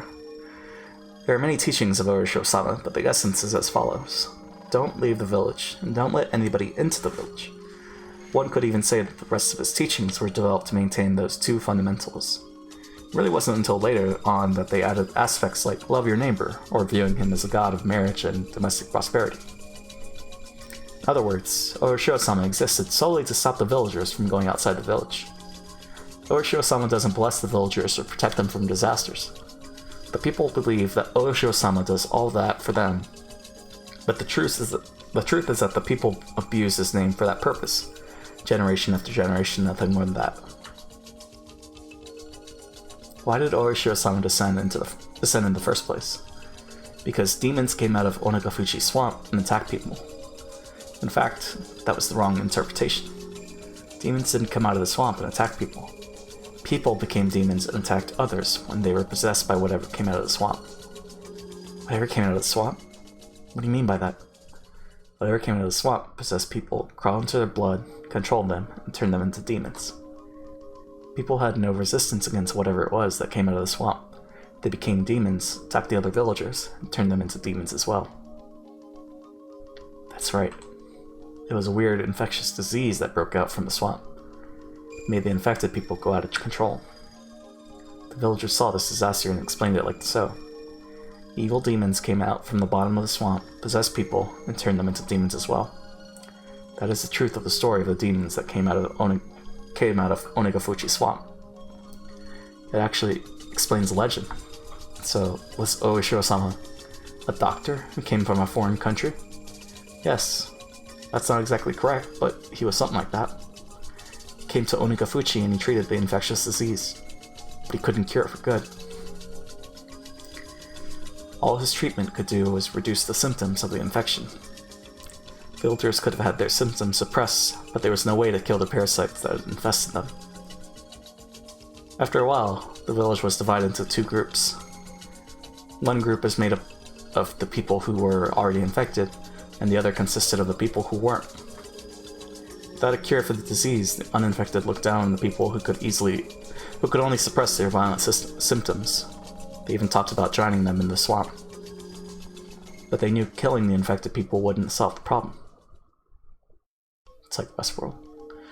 The parasites came out of their water sources, including Onegafuchi Swamp. They couldn't fill them all in, for if they did that, they would lose their access to drinking water. They could have chosen to leave the village, but that was hard for them, for that was the location of their ancestors' graves. Under the power of Oishiro-sama, infected people could live without showing symptoms. So, both those who were infected and those who weren't decided to live together equally, and had to coexist with the parasite. Oishiro-sama was impressed by the villagers' decision. He decided to stay there and continue to treat them. That's the true identity of Oishiro-sama, the benefactor who stayed in the village to protect the lives of both human and demon. That's right. And Oishiro-sama made rules in order to assure the symptoms of the infected people would remain suppressed. The rules were to never leave the village and to never let anybody into the village. I understand why he didn't want to let anybody new into the village. It was to prevent the parasite from infecting anyone else. But I don't understand why he didn't want people to leave. It seems like the parasite can only live in Kinamizawa because of the climate here, causing an outbreak of the symptoms in order to prevent the hosts from leaving the village when they try. That reaction is the truth behind the curse of Oishiro-sama. The strongest symptoms of the infectious disease were violence and delirium. The infected people acted just like demons, and the impact of seeing them in the throes of the disease was strong enough to make others describe them as such.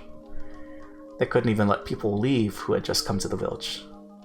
If they had left after being infected, they might go crazy in a faraway land, turn into a vicious demon and cause a disaster. Infected people were never allowed to leave. When an infected person left the village, they brought him back by any means necessary. That was what it really meant to be demoned away. Wait a second, Rena. That means everybody in this village, including you and I, are infected. But nothing happens when we leave Kinamizawa. In fact, many villagers move far away after getting married or something. Never heard of any villagers who went crazy and turned into demons after they left Kinamizawa. You're right. That's because things went as Oishiro-sama thought they would. Do you understand? He isolated the village for a long time in order to weaken the power of the parasite. Hosts are very important for parasites. If something happens to the host, the parasites that live in the host have to share the same fate. In other words, if the host went crazy and attacked people, the host would be captured and killed, which means that the parasites would die with the host too. You see, talking about natural selection. Good thinking, Keiichi-kun. That's exactly right. As a result of living in this village under such strict rules for a long time, people who were hypersensitive to the parasite went crazy and got killed. The strong parasites that made the infected people go crazy were also killed off due to the host's violent behaviors. As a result, only the parasites that acted nice to people lived on. What's up, Gus? Chill. That's the explanation behind the mix of human and demon blood that's written in the legend of Oishiro-sama. So, that means the parasite is almost harmless now. Yes. According to Mio-san's scrapbooks, there are actually many people who are infected by harmless parasites.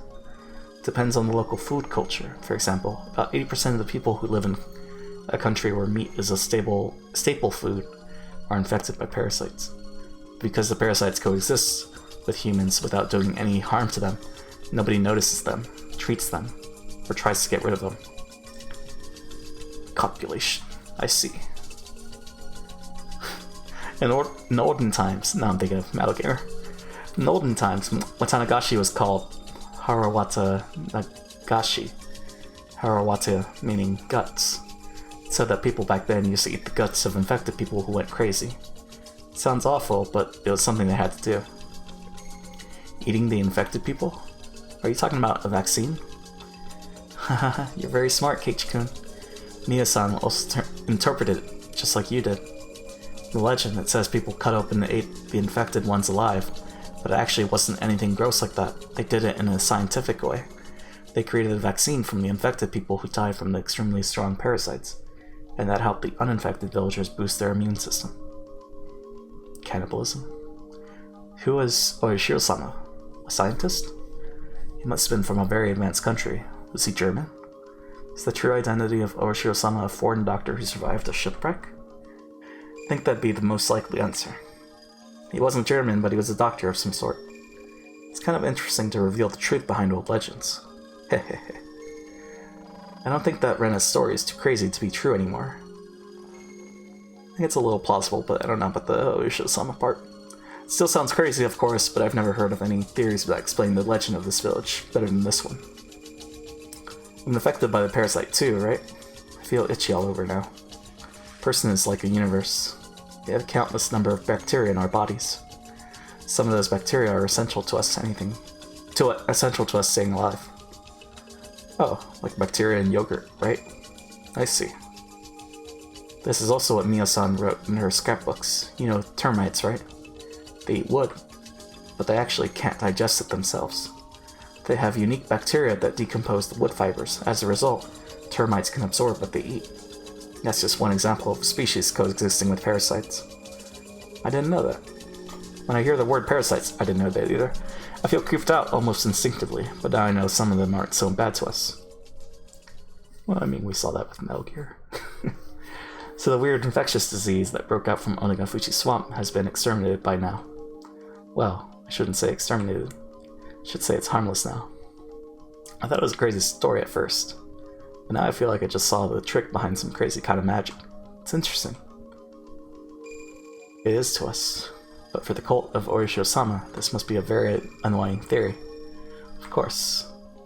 Takano-san's theory is correct. Oishosama isn't a god, and the punishment by that god, namely the curse of the Oishosama, that people have been so afraid of, will turn out to have just been the symptoms of an infectious disease. I see. That's what dethroning God would mean. But I mean, this came out first.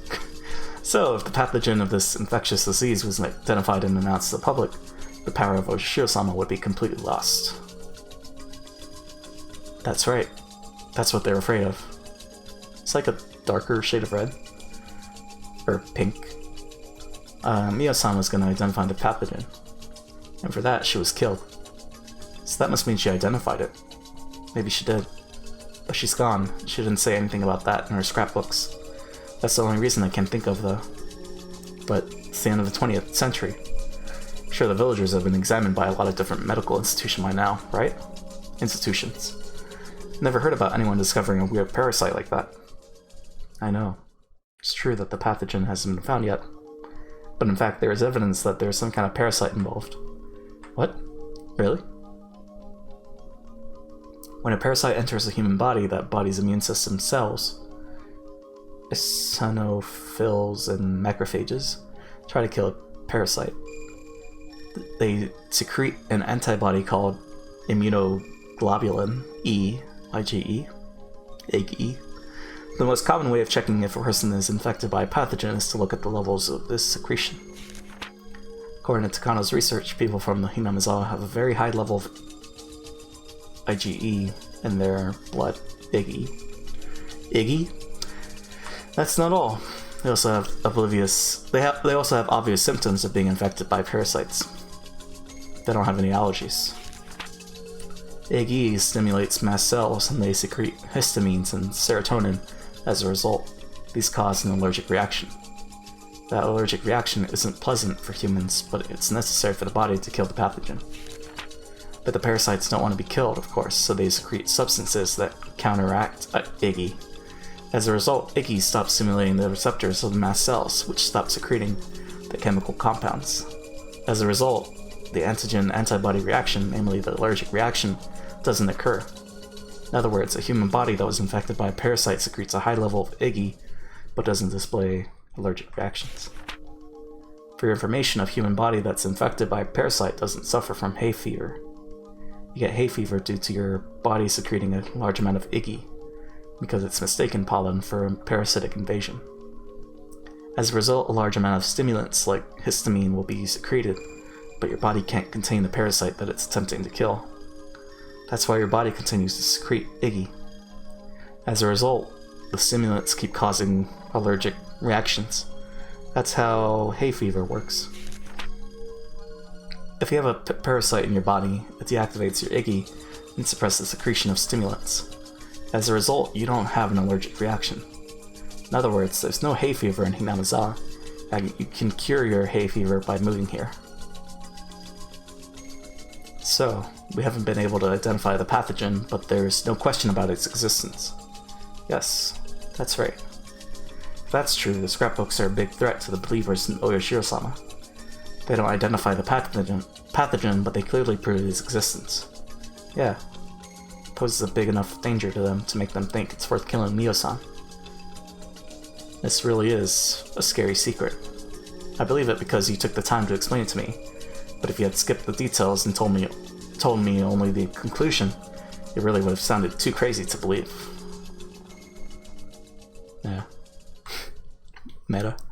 I told you I couldn't believe it at first either, so I thought you definitely wouldn't.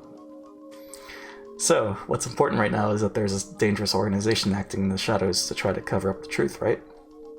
Yes, that's the most important thing.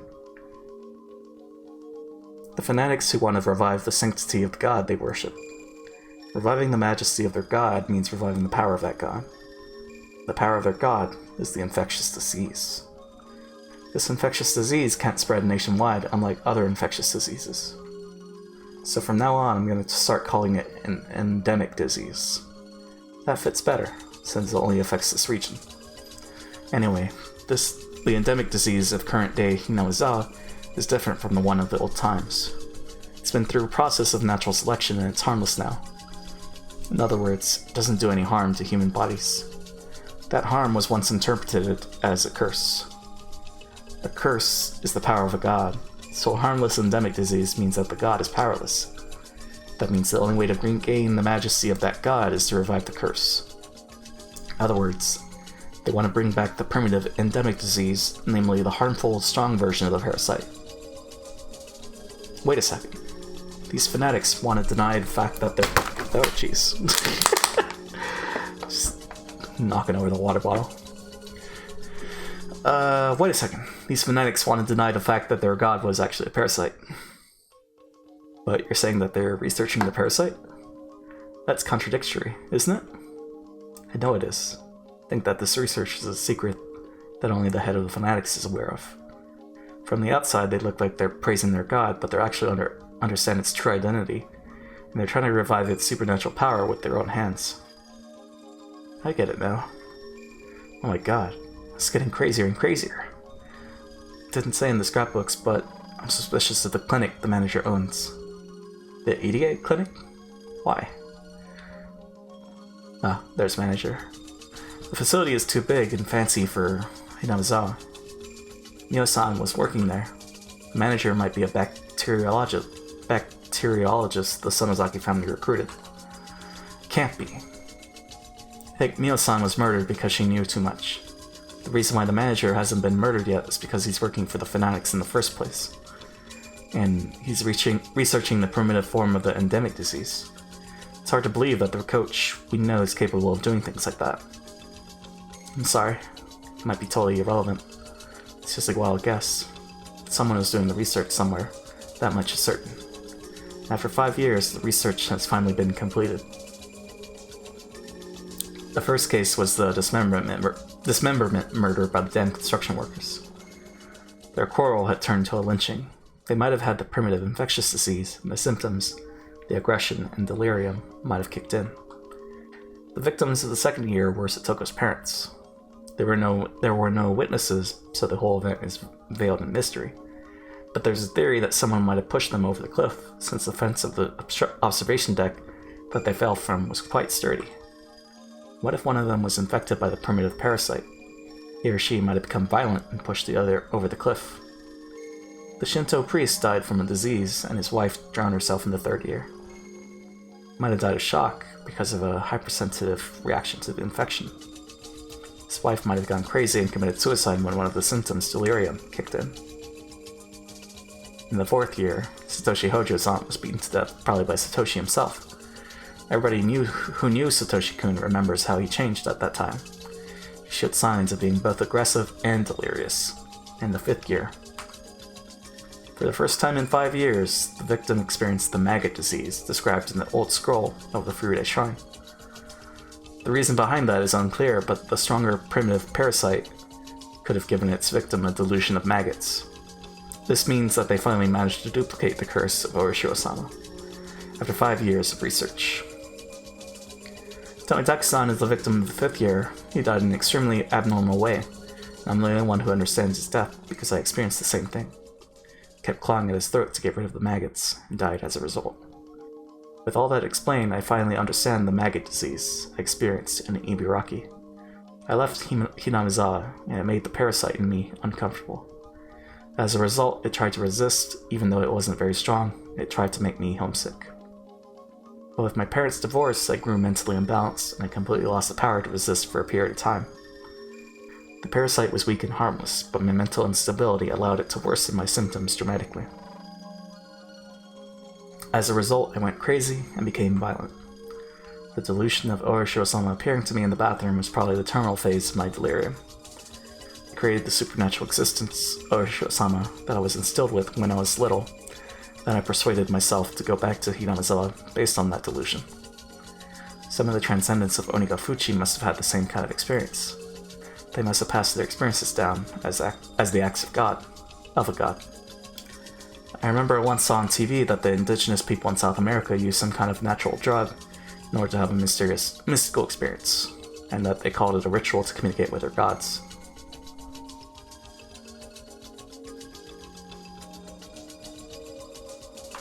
So what the fanatics are trying to do is to spread the primitive parasites throughout Hinamizawa? I think that's their goal, but I don't think they'll do that without letting people know about it. Religions need ceremonies, so if they created what they wanted to create, and if they decided to spread it, I think they'd name it the Day of Oroshiro-sama's Revival, or something. They'd perform some kind of ceremony. It would be in celebration of the revival of Oroshiro-sama. That's a bad thing, isn't it? I think you could say that, because they're trying to spread a very dangerous pathogen. Hey, isn't that bioterrorism? Jeez, this is very bad. They used it on Tomitake-san, confirming that they succeeded in duplicating the curse of Oroshiro-sama, so that Day of Revival might be really soon. I don't know. Could happen in a few days, or it might take a year. This is way out of your league, Rena. This is a very serious conspiracy. There's nothing we alone can do to stop them. You have to report it to the police. Do you think they'll believe us? It's their choice whether to believe us or not. No matter what, we have to tell them. Keiichi-kun, telling Uishi-san about all this means telling him that I have the scrapbooks. Do you think that'd be a problem? Uishi-san came to me after Mio-san was murdered. When they killed Mio-san, they found out that her scrapbooks were missing. They also know that she met me at the library a few days ago. No way. You mean... Yes. Uishi-san could be one of them. It's possible that Uishi-san thinks I had the scrapbooks, and he might be trying to find out. In fact, he looked very suspicious, and it seemed to me that he didn't really tell me everything he knew. He only told me things to make me suspicious of the Sonozaki family. He could have just been trying to look like he was on my side, and that he's actually their minion. But the police are our only hope. Keiichi-kun, you know about the case of the 4th year, don't you? Shitoku-chan's aunt was murdered. I believe Satoshi-kun did it, but the police fingered a drug addict as the murderer. What do you think about that? Some of the fanatics are with the police, and they fabricated the murder? Murderer? Yeah, murderer. It's the same with the autopsy of the Shinto priest, who they claim died from disease, and the inspection of the accident site where the Hojo couple died. If the police are on their side, it opens the door to many perfect crimes. The 3 families have been maintaining pressure on the police since the damn conflict. You've heard from Michan that they also have considerable power over many organizations in Okonomiya, right? Yes, I have. It's not only Mion who told me that. Many people did. They told me that Sonozaki family holds influence over the whole city. That's right. You can't necessarily trust the police around here. Rena, please. I want to make one thing clear before we're gone. Are the Sonozaki family the masterminds behind all this? Does that mean Mion is involved too? Please tell me. I don't know if Michan or Rika-chan are directly involved or not. All I can say for sure is that the fanatics have the power to control the nerve centers of all the 3 families, including the most powerful family of all, Sonozakis. Not sure if the fanatics are controlling the 3 families, or if the 3 families are the fanatics themselves. As long as we're not sure about their involvement, it's better for us to be extra careful around them. Is that what you're saying? Yes. Not saying that I don't trust Michan. She's usually very reliable, and I'd ask her for help with any problem, but not this one. This one is a little different. I don't know if you've seen it before, but Although Mi-chan jokes around when she's with us, she can be a very cold person when she's acting as the successor of the Sonozaki family. Plus, even if she wasn't involved, we would put her in danger if we told her about this. If she was on our side, that'd be really encouraging. I think we should tell her. No, we shouldn't. We shouldn't tell her until we confirm she's not one of them. Sure, it'd be great if we could pull her pull her to our side, but what if we couldn't? So, how are we gonna fight against them? Well, this is a battle we don't stand a chance of winning to begin with. That's why I didn't want to get you involved. Damn it. Takano-san left us a big parting gift, didn't she? But because of that, we don't know about the conspiracy. I believe this is her will. 2 kids challenging the mastermind who controls the village? This is gonna be tough. Ordinary methods won't work. But, Keiichi-kun, I'm glad to have you on my side. We can talk about it and plan things together. Of course. I've always been on your side, and I'm your friend. I know. Thank you. You're very reassuring. 2 heads are better than 1. Yeah, I agree. We can come up with a plan for how we're gonna fight against them together. I skipped school today because I wanted some time to read the scrapbooks again. I'm going to school again. I'm gonna act normal. They might sense something is wrong with me if I act different. You should do the same, Keiichi-kun. Please be careful with Mi-chan. She's sometimes very perceptive. Okay. I'll act normal as if I know nothing. But, damn, I'm a bit scared. Huge conspiracy is right around the corner, and I might already be counting down to 0. It's hard to act normal, knowing that. I don't think it's gonna happen very soon. Like I said earlier, if they really are religious fanatics, they need a religious ceremony. They need the help of the whole village to hold something like that. Can't think of any event other than Watanagashi. So, you're saying that we have time at least until the next Watanagashi festival? Can't promise. I just can't think of any event other than that. I think we have a year at least. But I also feel like we don't, because of how they killed Mio-san. You might not know, but there might be a bigger religious event than Watanagashi. Yeah, why did they kill Rika 6 days after? Might not be long until that day. On the day of the Orishiro-sama's revival, they're going to spread a dangerous parasite, and that day might just be around the corner. So today's still Tuesday. So it's the 21st. Reina, are you still on the phone? Wrap it up soon. It's getting late. My father stuck his head out from the living room, telling me I need to hang up soon. Thought about telling him so many times. It's natural to think that your parents will be on your side no matter what. But I know just how weak he can get, so I couldn't tell him. I don't think he'd believe me anyway. Even if I told him, he'd just tell me to call the police. It's better that I don't tell him. They might get close to my father to get me. If he didn't know anything about anything, including the scrapbooks, there'd be nothing to squeeze out of him to begin with. Sorry, Keiichi-kun. I have to go now. It's getting late. I'll see you at school. Okay, see you tomorrow. Be careful, okay? You're not an outsider anymore. Yeah, I'll be careful. I remember the suspicious men in the white van and felt a chill run through my spine. They looked like villagers, but they weren't. They had the village accent, but they were just pretending. The more I thought about it, the more suspicious they became. Let me know that Rena and I aren't safe. If Rena is right, they're just suspicious of her, and they're not sure if she has the scrapbooks or not. But it's still creepy. Hold on.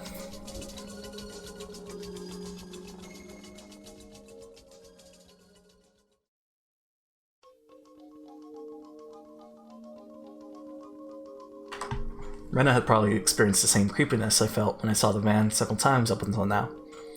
She must sense the danger more than I do. However, the fact that they weren't attacking, that they were merely observing us, was disturbing.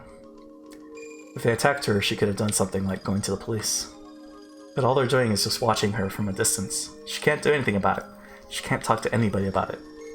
She probably just wants to stay in her house all day. But if she acts different, they might take it as proof that she has the scrapbooks. We have to think about how to fight against them without making it obvious. I told myself that there's no going back. I put the phone down.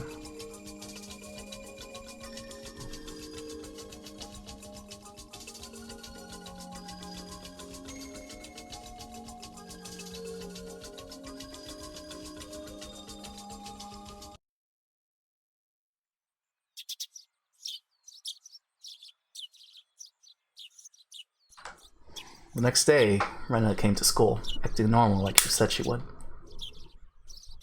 She talked with Mion as cheerfully as she always did, and that made me wonder if the story she told me last night was a complete fabrication. It's because the story really was too ridiculously crazy to believe. This village is a very weird and rare endemic disease, and there are religious fanatics who want to use the disease to revive their weird cult. They've been researching the pathogen of the endemic disease so they can spread it throughout the village. I was deeply influenced by Rena last night, and I believed everything she said. But thinking about it with a cool mind under the bright sunlight sounds too crazy to be true. The story Rena told me is based on Takano-san's crazy hand-me-down ideas. It's based entirely on her theories, which, though very feasible, have no evidence whatsoever. The fact that Takano-san was murdered lends credit to the story, I'll give you that, but... I looked at Mion. She was fooling around with Rena. It's hard to believe that she's involved with some crazy conspiracy. Hey, are you listening, Kei-chan? What? Oh, sorry. I wasn't paying attention. Wake up, sleepyhead. You need to get enough sleep. Your brain stops working. Mion made fun of me for reacting too slowly. It's almost impossible not to trust this bubbly, cheerful girl. I trust Mion. I trust my friends. I know she'd never have a hand in a crazy conspiracy like that. If she knew about it, she wouldn't be able to act this cheerfully. I cannot hear you right now, but there's a bit. Here's a bit. My friend has 500 IQ. What did he do?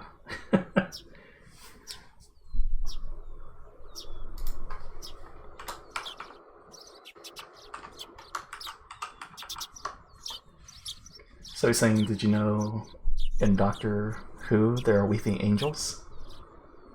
And if you don't look at them, they would make you uncomfortable? I mean, I know of this, but if you don't look at them, you just put like 10 angels on top of our base. Oh boy. Stood in the middle of them.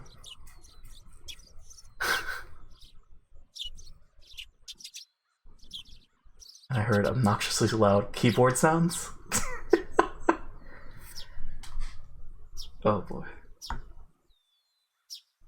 See now? I'm looking at both sides, so they can't hurt me. Facebook.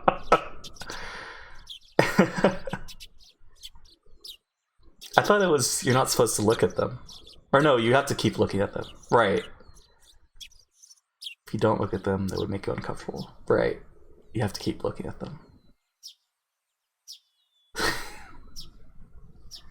Big brain.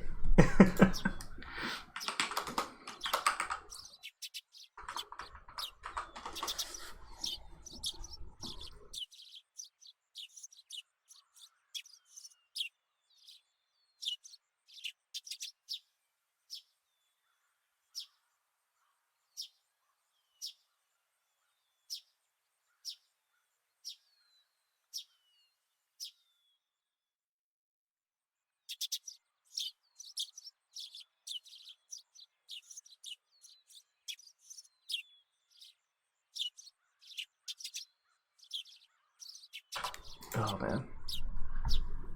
Doctor Who is fun, but yeah, it's not for me. Oh man. Alright. Let's go over here. She knew about it, she wouldn't be able to act this cheerfully. Rena told me not to tell Mion because she might be one of them. But it might be worth telling her without letting Rena know. Of course, there's at least a 1% chance that the conspiracy is true and that Mion is one of them. If so, I'd be doomed. But if I had to choose between believing the crazy conspiracy theory and trusting my friends, my answer would be obvious. Know that my friend Mion isn't a part of any conspiracy. She'd never be involved with something like that. Even if the conspiracy exists, I'm sure Mion will be on our side. So whether or not it's true, it must be worth telling Mion about it.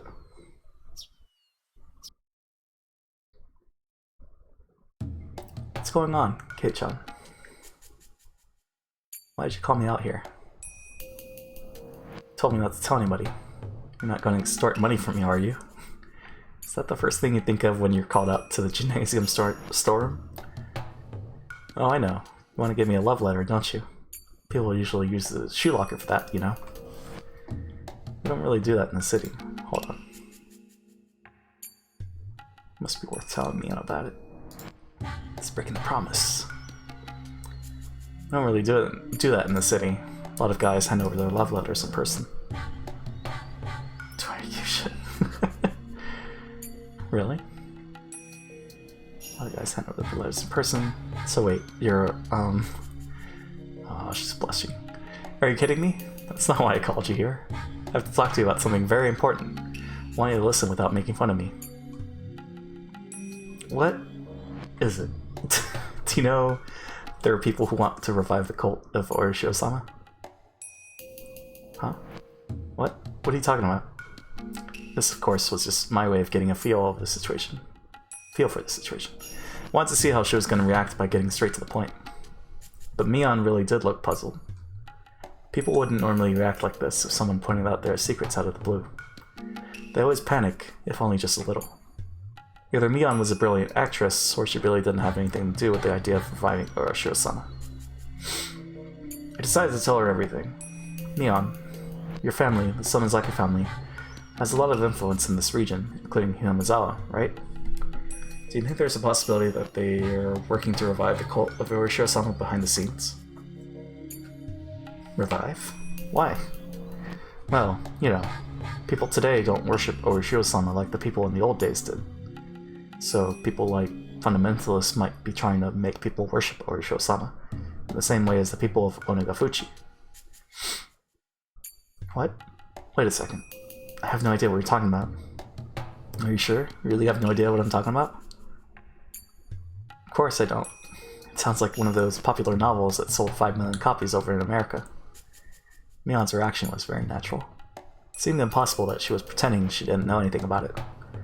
But regardless, I continued. Well, there are people like that in this village for real. Do you know anything about them? You're saying that those people want to make us worship Orochi-sama like the people of Onagafuchi did? What good would that do? You know, I think it means a lot to people who really believe. But think about it, Kei-chan. Who'd be happy to live under those strict ancient rules? In this day and age, it's almost impossible to live without leaving the village. But for example, think about Rika-chan. All the old people say she's a reincarnation of Orochi-sama, right? Those people might be religious fanatics and... Are you talking about the old man Kimiyoshi? Well, I know he's a deeply religious man for sure, but he isn't a fanatic. Believe me, there really are people who are trying to revive the cult of Orochi-sama. Hahaha. Okay, I'll believe you for now, because I want to hear the rest. Go on. They find out that the curse of Orochi-sama was just an endemic disease unique to this village, so now they're researching the pathogen. Where? First of all, what's an endemic disease? What's a pathogen? They sound gross. I was getting confused. I didn't know what I was talking about myself anymore. I was deeply influenced by Rena last night and believed everything she said.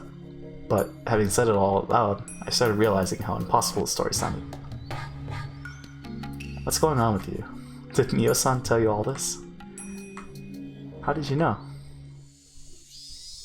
She's infamous for this kind of thing. She's an occult maniac. She always makes up crazy stories.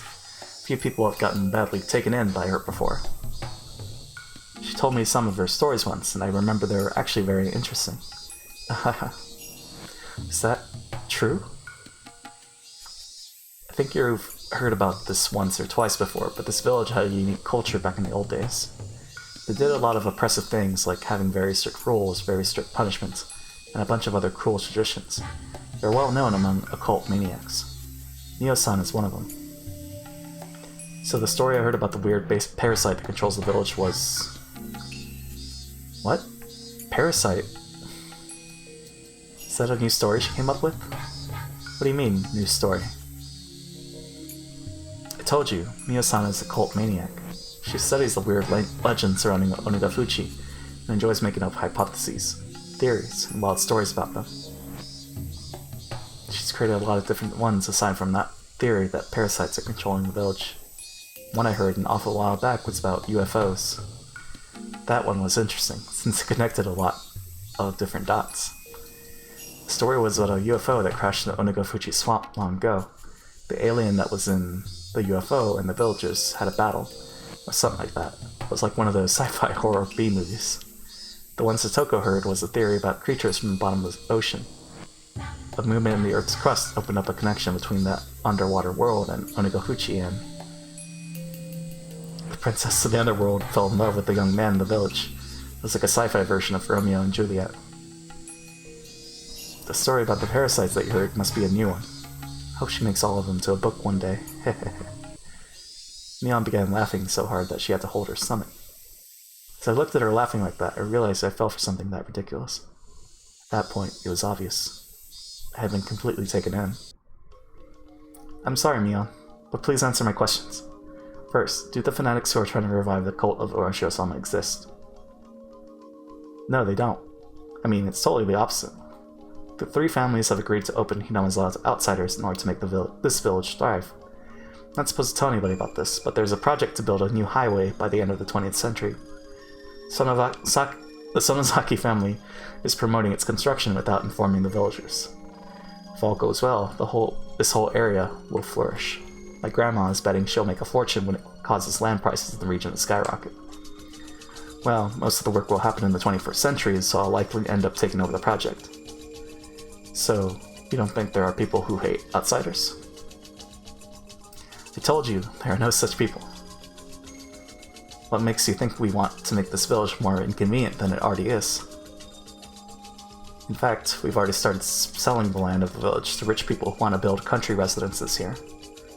Your house is on the first lot we sold, Kei-chan. Didn't the villagers welcome you? The 3 families are trying to do everything they can to stop young people from leaving the village. There's something vague about what Mion had said. Her story makes a lot more sense than Takano-san's delusional theories. It's a little bit of both. But this is fun. And so, Mion's words woke me up from that delusion. So, what about this? I heard that the residents of Hinamizawa have extraordinarily high levels of something in their blood, and that proves that they're infected by parasites. Really? How did Mio-san figure that out? Takano-san is a nurse. I'm sure she can do that. And you think anyone would give her blood samples for no reason? Because I sure don't. Even if she could get blood samples somehow, how and where would she examine them? How many blood samples do you think she examined all by herself? Mion was right. I couldn't believe I thought Takano-san could do all that just because she was a nurse. It struck me hard to believe that she got that many blood samples and did a high-level examination like that without any help. When I thought about it rationally, I shouldn't have believed such a ridiculous story so easily. I heard that people here don't get hay fever, which is proof of their being infected by the parasite. Only people in cities get hay fever. I heard it has something to do with fuel emissions. Kei-chan, talking about Hinamizawa. I mean, even people in Okonomiya don't get hay fever, I think. Well, what about this? I heard that the Sonozaki family has a death squad and that they kidnapped the grandson of a government minister once. I mean... that sounds cool. I wish I had a squad like that. Well... I mean, I'm kind of on the fence. I think that one's true. Even I was sounding ridiculous. But I believed all of it last night. I believed it because Rena looked very serious. But it's not the people in the white van. It's true that the grandson of the minister was found in Katsudo. We didn't do it. We just acted as if we did. What do you mean? Please explain. Okay, well, never mind. Okay. The Onigofuchi Guardians protested violently during the dam conflict. They did something close to terrorism as well. But there are people who use the resistance movement for their own benefits. They use the name of Onigofuchi Guardians to rob people of money and valuables. The Onigofuchi Guardians were a very aggressive force at that time. There's a high possibility that some people thought they could use the name to extort money. Terrorism is fine, but kidnapping's too far. The kidnapping case was one of those incidents. Kidnappers thought they could stifle the police investigation by acting like they were the Onigofuchi Guardians. They kidnapped a boy to demand a ransom. To tell you the truth, the members of the Onigofuchi Guardians were all very surprised. They were actually impressed that those guys actually pulled it off. I remember they even said they'd give them an award. Well, wait a second. So the Onegafuchi Guardians had nothing to do with the kidnapping? No, not at all. Neon said it firmly. It was a simple and clear answer, which left no room for suspicion. Thinking about it, it's nothing surprising. Kidnapping the grandson of a minister and negotiating with him in person is a huge deal. The Onegafuchi Guardians were a very aggressive group, but this operation wasn't so easy that it could be carried out by any of the normal residents of Hinamizawa. It was obviously the work of professional criminals, without a doubt. Like I said earlier, the Sonozaki family acted as if we were the masterminds of the kidnapping case. What do you mean by that? This is a secret precept of the Sonozaki family. You can't tell anybody about this, okay? When an incident like this happens, we traditionally act as if we're responsible for it. It's a tradition of bluffing.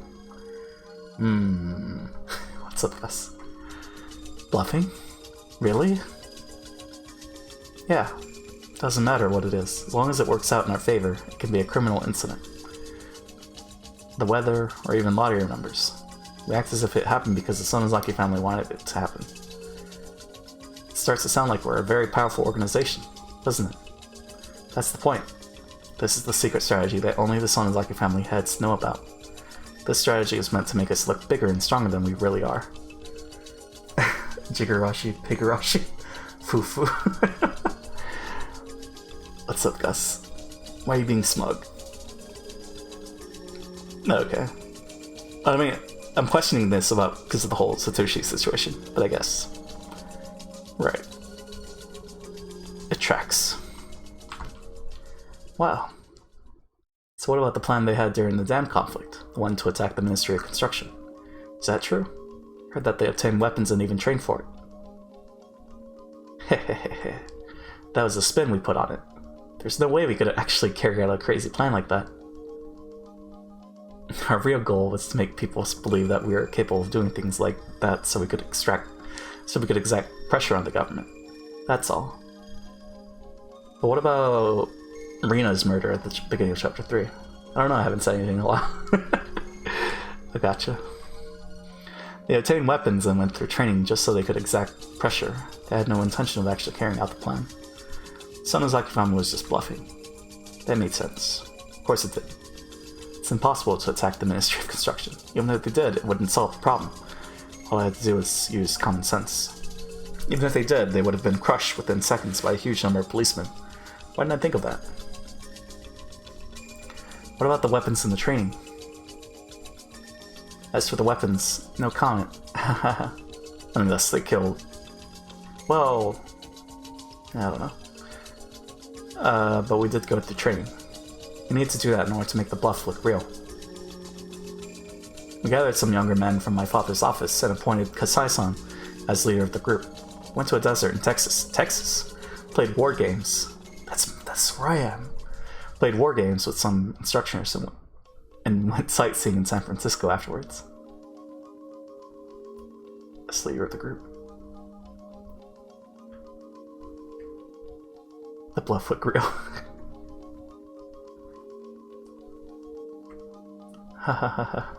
France? San Francisco? So, I couldn't think of anything else. It was obvious now. But where in Texas? You are in Paris? No, I'm in Texas. No, Rena and I both were completely fooled by the scrapbooks of Takano-san's delusion. Rena was so curious about it. I believed her, but if you examine it closely, there are so many inconsistencies. Maybe Waco. We probably went to Waco. I couldn't believe Rena took a delusion like that so seriously. I knew the reason why, though. She was still in a state of shock after being caught with the corpses that day. She was mentally unstable. Then she came across this tall tale, and she believed it. Rena's a smart girl. She wouldn't have taken it seriously if she was stable. Plus, another thing happened to wake me up from the delusion. I do want to visit Paris, though. Dox and chipbox. Don't dox me. The white man I saw yesterday came to school during the lunch break. The 4 men... Wait, what? Hold. The white man I saw yesterday came to school during the lunch break. The 4 men in work uniforms I saw were there too. I said thank you to Mion and followed them. The man who talked to me yesterday knocked on the door of the teacher's office. Hello, I'm from the Okonogi Gardeners. Oh, thank you for coming. It's very hot today, isn't it? Sure is. By the way, you look very beautiful today, as always. Thank you. Well, you see, you can start whenever you're ready. Yes, we'll start right away. My account manager told me to give this to you. The quote and the invoice, I see. The date is left blank on both of them. Well, there shouldn't be any problem. Thank you so much. Alright, we'll start right away. The man was talking to Chie-sensei with a big smile. What are you doing here, Meibara-kun? Oh, principal. Who is that guy? The principal pointed his finger at the window. When I looked out, I heard the noise of an engine starting. The noise was coming from the engine of a motorized lawnmower. I saw young men in work uniforms taking another lawnmower, some brooms, and a ladder out of the van. They're gardeners. We haven't taken care of the grass around the fence and the trees for a long time. I want to clean them up before summer. Mr. Principal, thank you for giving us a call. The man noticed the principal, took off his hat, and bowed. No need. Trust your work. Please take care of things. Think we can finish it today. Might make a lot of noise, though.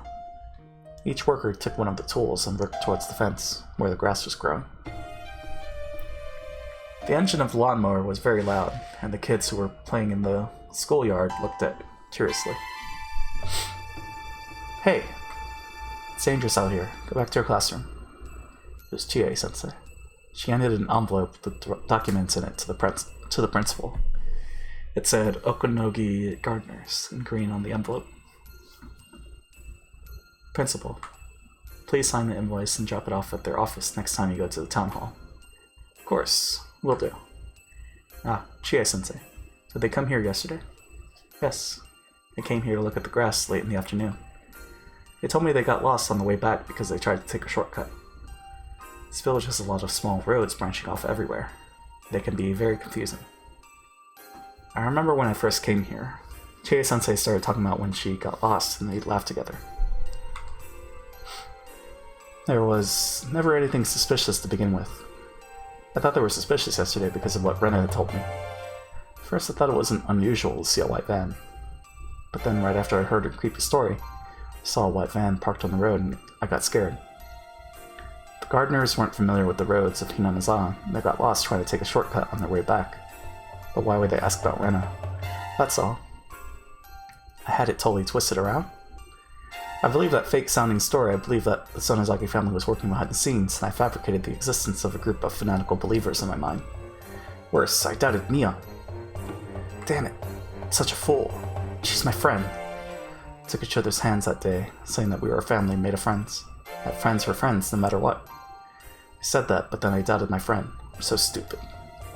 Anyway, Rena was the problem. She also needed to wake up from this crazy delusion. I had to hurry and wake her up. Rena seemed like she had no mind to listen to anyone else.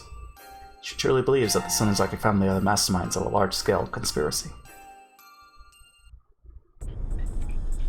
Oh shit. I remember the plate number of the white van. I also remember their faces. Without a doubt, this was one of the vans that had been following me. So far, I've confirmed that 3 or 4 cars have been following me. I could especially recall this white van because it followed me around the longest of all. The people who were in the other cars must be the lookouts, and the ones in this van must be tasked with direct contact, like kidnapping or assassination. The lookouts secure the surroundings, and the ones in this van attack the target. That's a common maneuver involved in both kidnapping and assassination. The scrapbook said that too. If so, I'd better watch out because it was them, not the lookouts, who came to the school premises. I don't think they'll attack me while I'm in school. They're in the early stage of their covert operation now, hiding their fangs and claws until the last stage of their horrifying scheme. That's why they won't take action in the school, where people are watching. But it looked like they were talking with Chie-sensei in a very friendly way. I could only hear bits and pieces of their conversation, but it sounded very suspicious. I tried to remember the chatter and the movements of their mouths, and I played my memory of it like a videotape in my mind. Hello. Oh, thank you for coming. It's very hot today, isn't it? Sure is. You... today? Thank you. Well, you can start whenever you're ready. Yes, we'll start right away. My account manager told me to give this to you. I see. It is left blank on... Well, there shouldn't be any problem. Thank you so much. Alright, well... I used the information I had to guess what was going on. Played the video again, and then again in my mind. I also paused it and played it in slow motion again to check many times. Then something unbelievably horrifying started to emerge. There's no doubt that they're acquainted with Chie-sensei, but I've never seen them visit the school before, so it's hard to believe that Chie-sensei is their contact. There's no doubt that they're the death squad under the direct control of the Sonozaki family. They have the local accent which proves they were chosen from the Sonozaki Corps. The death squad was talking with Chie-sensei. They know each other. What's their relationship? Who's Chie-sensei anyway? During the dam conflict, Hinamizawa's school was closed and it was merged with the one in Okonomiya. But the Onagafuchi Guardians didn't accept that, and they made a part of the forestry service building into a school. But needless to say, the school they made didn't have a teacher, so it was only going to be a token form of resistance. But a teacher who had strong passion for education felt sorry for the children, and she came to work there. That was Rumiko Chie-sensei. It was obviously strange. Teachers are government employees, and they normally belong to their prefectures. As long as they lie low and don't cause trouble, they don't get fired and they don't get demoted.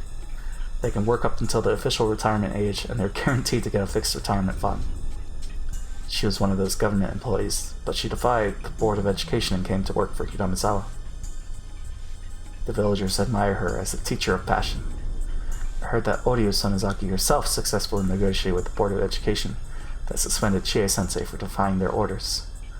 It was easy to get an answer from this by connecting the dots. Chie-sensei was recruited by Oryu Sonozaki as a teacher to work at the school the Onagafuchi Guardians had created. In other words, she was already working for Oryu before she came here. As for the principal, he was the principal of the school in Hinamizawa from the beginning. He's a respected person of this region, and he's been closely associated with the three families for a long time. So that means this school has been under the control of the Sonozaki family all along. That's why Chie-sensei is acquainted with the death squad. Makes sense now. Chie-sensei confirmed that I came to school today, made a phone call. Called them here? I don't want to know why she called them here. She called them just to monitor me. They'd wait near the gate until class was over. But they came onto the school premises. Why? Stop pretending to be a fool, Rena Ryugu. Do you think nothing will happen if you pretend not to notice it? Think hard and calm down, Rena Ryugu. What would they try to do to me today in school? In school? How are they going to do anything with my classmates and friends around me? It's easy. Chie-sensei will tell me to come to the teacher's office during the last class of the day. What about my clubmates? That's easy too. Chie-sensei can easily make them go home early using her authority as a teacher. She can make up any reason she wants. Maybe the classroom is going to have a carpentry work done today, so they can't stay in school. Sure is. You, today. Thank you. Well, you can start wherever you're ready. See, there's no doubt. They clearly said they're ready to do it. They're ready to do it today. And what else? Yes, we'll start right away. My account manager told me to give this to you. I see. It's left blank on. Well, there shouldn't be any problem. Thank you so much. I see. They gave Chie-sensei an envelope with some documents in it. That blank is an eerie phrase. Is my name supposed to be in the blank? Why is it left blank? What does that mean? I told you, Rena Ryugu. Do you still think that nothing will happen if you pretend not to notice it? Stop that. Stop that. So, what it must mean is that it's an order from higher up. It says to make Rena Ryugu become blank. I took a peek from the shadows and I saw the principal taking documents out from the envelope. He started reading them. He looked stern, he looked very serious. I wish I could take a peek at the documents, but I was too far away.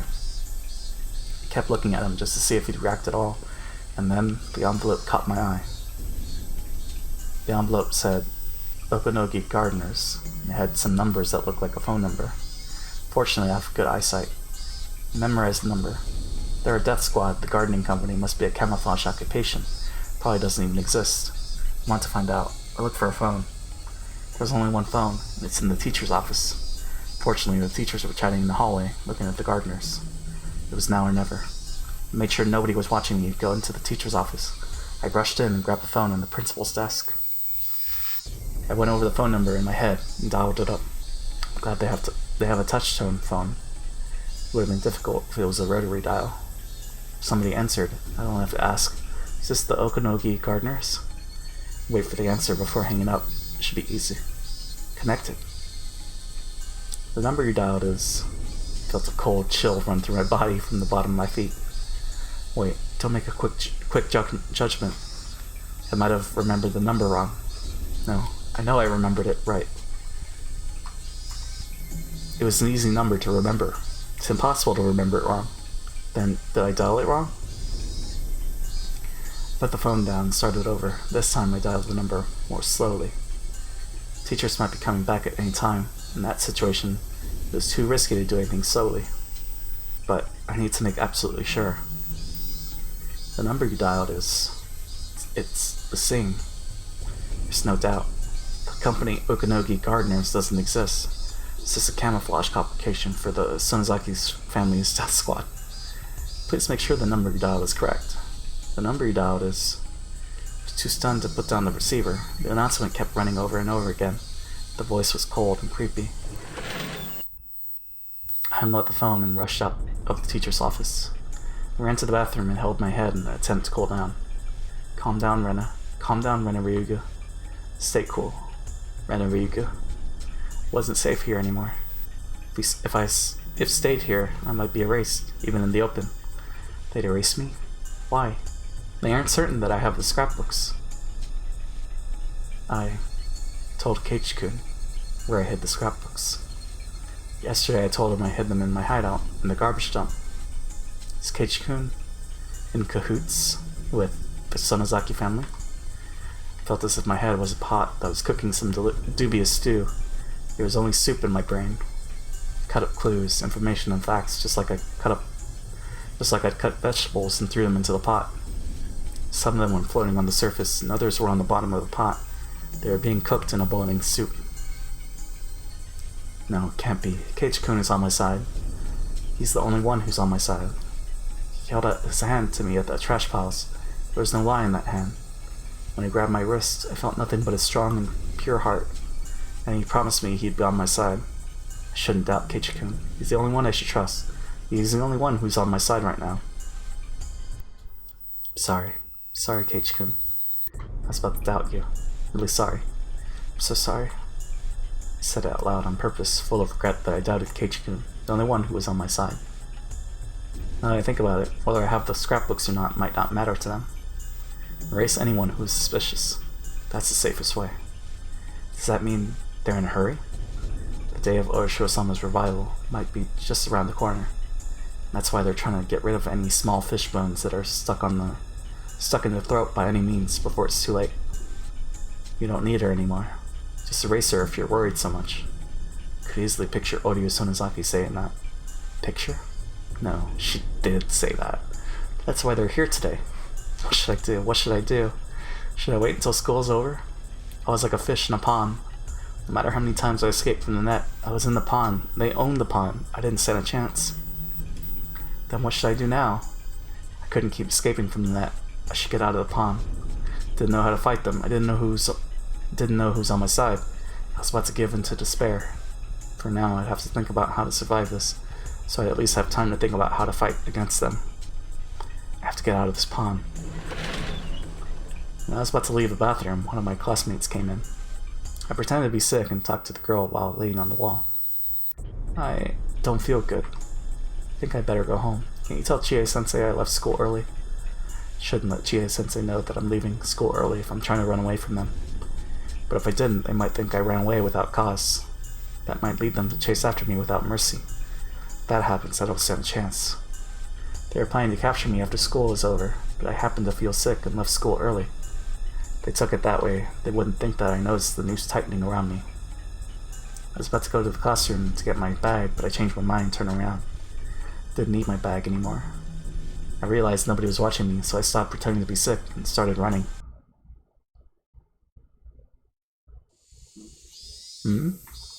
Chie-sensei? Take a look at this. Take a look. Something wrong with the documents? Yes. The date on the quote and the invoice are left blank. They're supposed to put today's date here. Oh, they want to leave them blank. They said they couldn't put the same date on the quote and the invoice. They're told to leave them blank by General Affairs. Okay then. And this, the phone number on the invoice is different from the one in the envelope. Do you know which is the correct one? Oh, I didn't notice that. Hello, excuse me. Yes, what's the matter? The phone number on the invoice is different from the one on the envelope. Which one's correct? Oh. It's the one on the invoice. I used the old envelope we used to use at our former office. Sorry about that. Told our part-timer to add a stamp with the new phone number, but I guess she forgot. I apologize for the confusion. Can you just erase the number? Wahahaha. Debated. Poor Rena. Oh, man. But I mean, it's a different van then, right? Because, I mean, why would they ask about the girl? That's the weird part. Fish in a pond. Lunch takeout list 3. The danger of a culture-bound syndrome lies in the fact that it can easily trigger delusional misidentification syndrome. That is to say, in the current case, every time the patient sees something trivial, she tries to interpret it as a curse. And it's believed that as a result of the accumulation of these events in an understandable form, a delusional system is created, ultimately leading to paranoia. Furthermore, the patient is also exhibiting slight signs of a personality disorder. Of course, it's at a very mild level. It's not causing any hindrance whatsoever to the patient's daily life. It's common for even healthy individuals to have primary delusions in their daily lives, but they usually ignore it automatically without recognition, since those delusions are nonsensical. However, there are cases where these delusions accumulate despite being incomprehensible. Largely depends on the particular characteristics of the individual, and it's believed that the patient shows relatively strong characteristics in this area. I believe you're very much aware that primary delusions are categorized into 3 different kinds. Delusional mood is the feeling of impending crisis without basis. Delusional intuition is the feeling of a sense of duty or goal without basis. Delusional perception is the feeling of a baseless cause against a baseless target. In the patient's case, it's believed that these incomprehensible delusions acted out simultaneously with the culture-bound syndrome, which triggered a delusional misidentification syndrome, and it ultimately caused the incomprehensible delusions to become understandable by interpreting them as a curse. The comprehensible delusional system induces understandable secondary delusions, further strengthening the patient's delusional system with the passage of time. The delusional parasitosis mentioned earlier can be considered a secondary delusion. A common factor of all cases of paranoia is that even after an outbreak, they still appear perfectly normal with no change in their personalities. The patients are unaware of their own ailments, and due to their personal interpretations of their delusional system, there are many cases where patients arm themselves logically, making it extremely difficult for a third party to point out that they're having a delusion. Furthermore, although it may depend on the tendency of the delusions, there are also cases where persecutory delusion turns into a pursuit delusion, or a conspiracy delusion, resulting in the patient creating an imaginary enemy and taking up antisocial behavior. For example, there are cases where believers of a religious cult were deeply influenced by the cult founders' paranoid visions, which shifted the group into a conspiracy delusion that made them conduct antisocial behavior in the name of self-defense. Although no such cases have been reported in Japan yet, it could very well happen in the near future. Fortunately, the patient hasn't reached that serious condition as of now. With proper treatment, she should be able to make a full recovery. Please make sure that her father also understands that this is not an unusual case, but something caused by the accumulation of a number of innocent factors that anyone could have. The patient can be treated only by deepening her bond with her father. As long as she has that bond, she can certainly be treated. For the reasons above, if the patient is to return to her home village, I strongly recommend that the patient continue to receive guidance from specialized medical institutions. Please excuse me for writing such a long letter.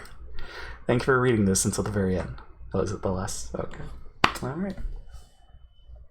It's a lot, but it's important. Speaking of important, it's important I end the stream now. I mean, it's not, but yeah, we gotta go.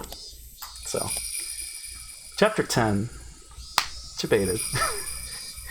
We'll finish. I guess we'll finish this next time, maybe, possibly, probably not. How many achievements do we have? I mean, achievements aren't a good indicator, but yeah, definitely not a good indicator. Probably 2 more sessions, maybe, depending. We'll see. But yeah, we'll continue this maybe later today. We'll see. If anything, Sunday afternoon. Because right, breakfast is taken. So yeah, thanks for tuning in. Thanks for hanging out. I'll catch you guys later. Have a good one. Bye.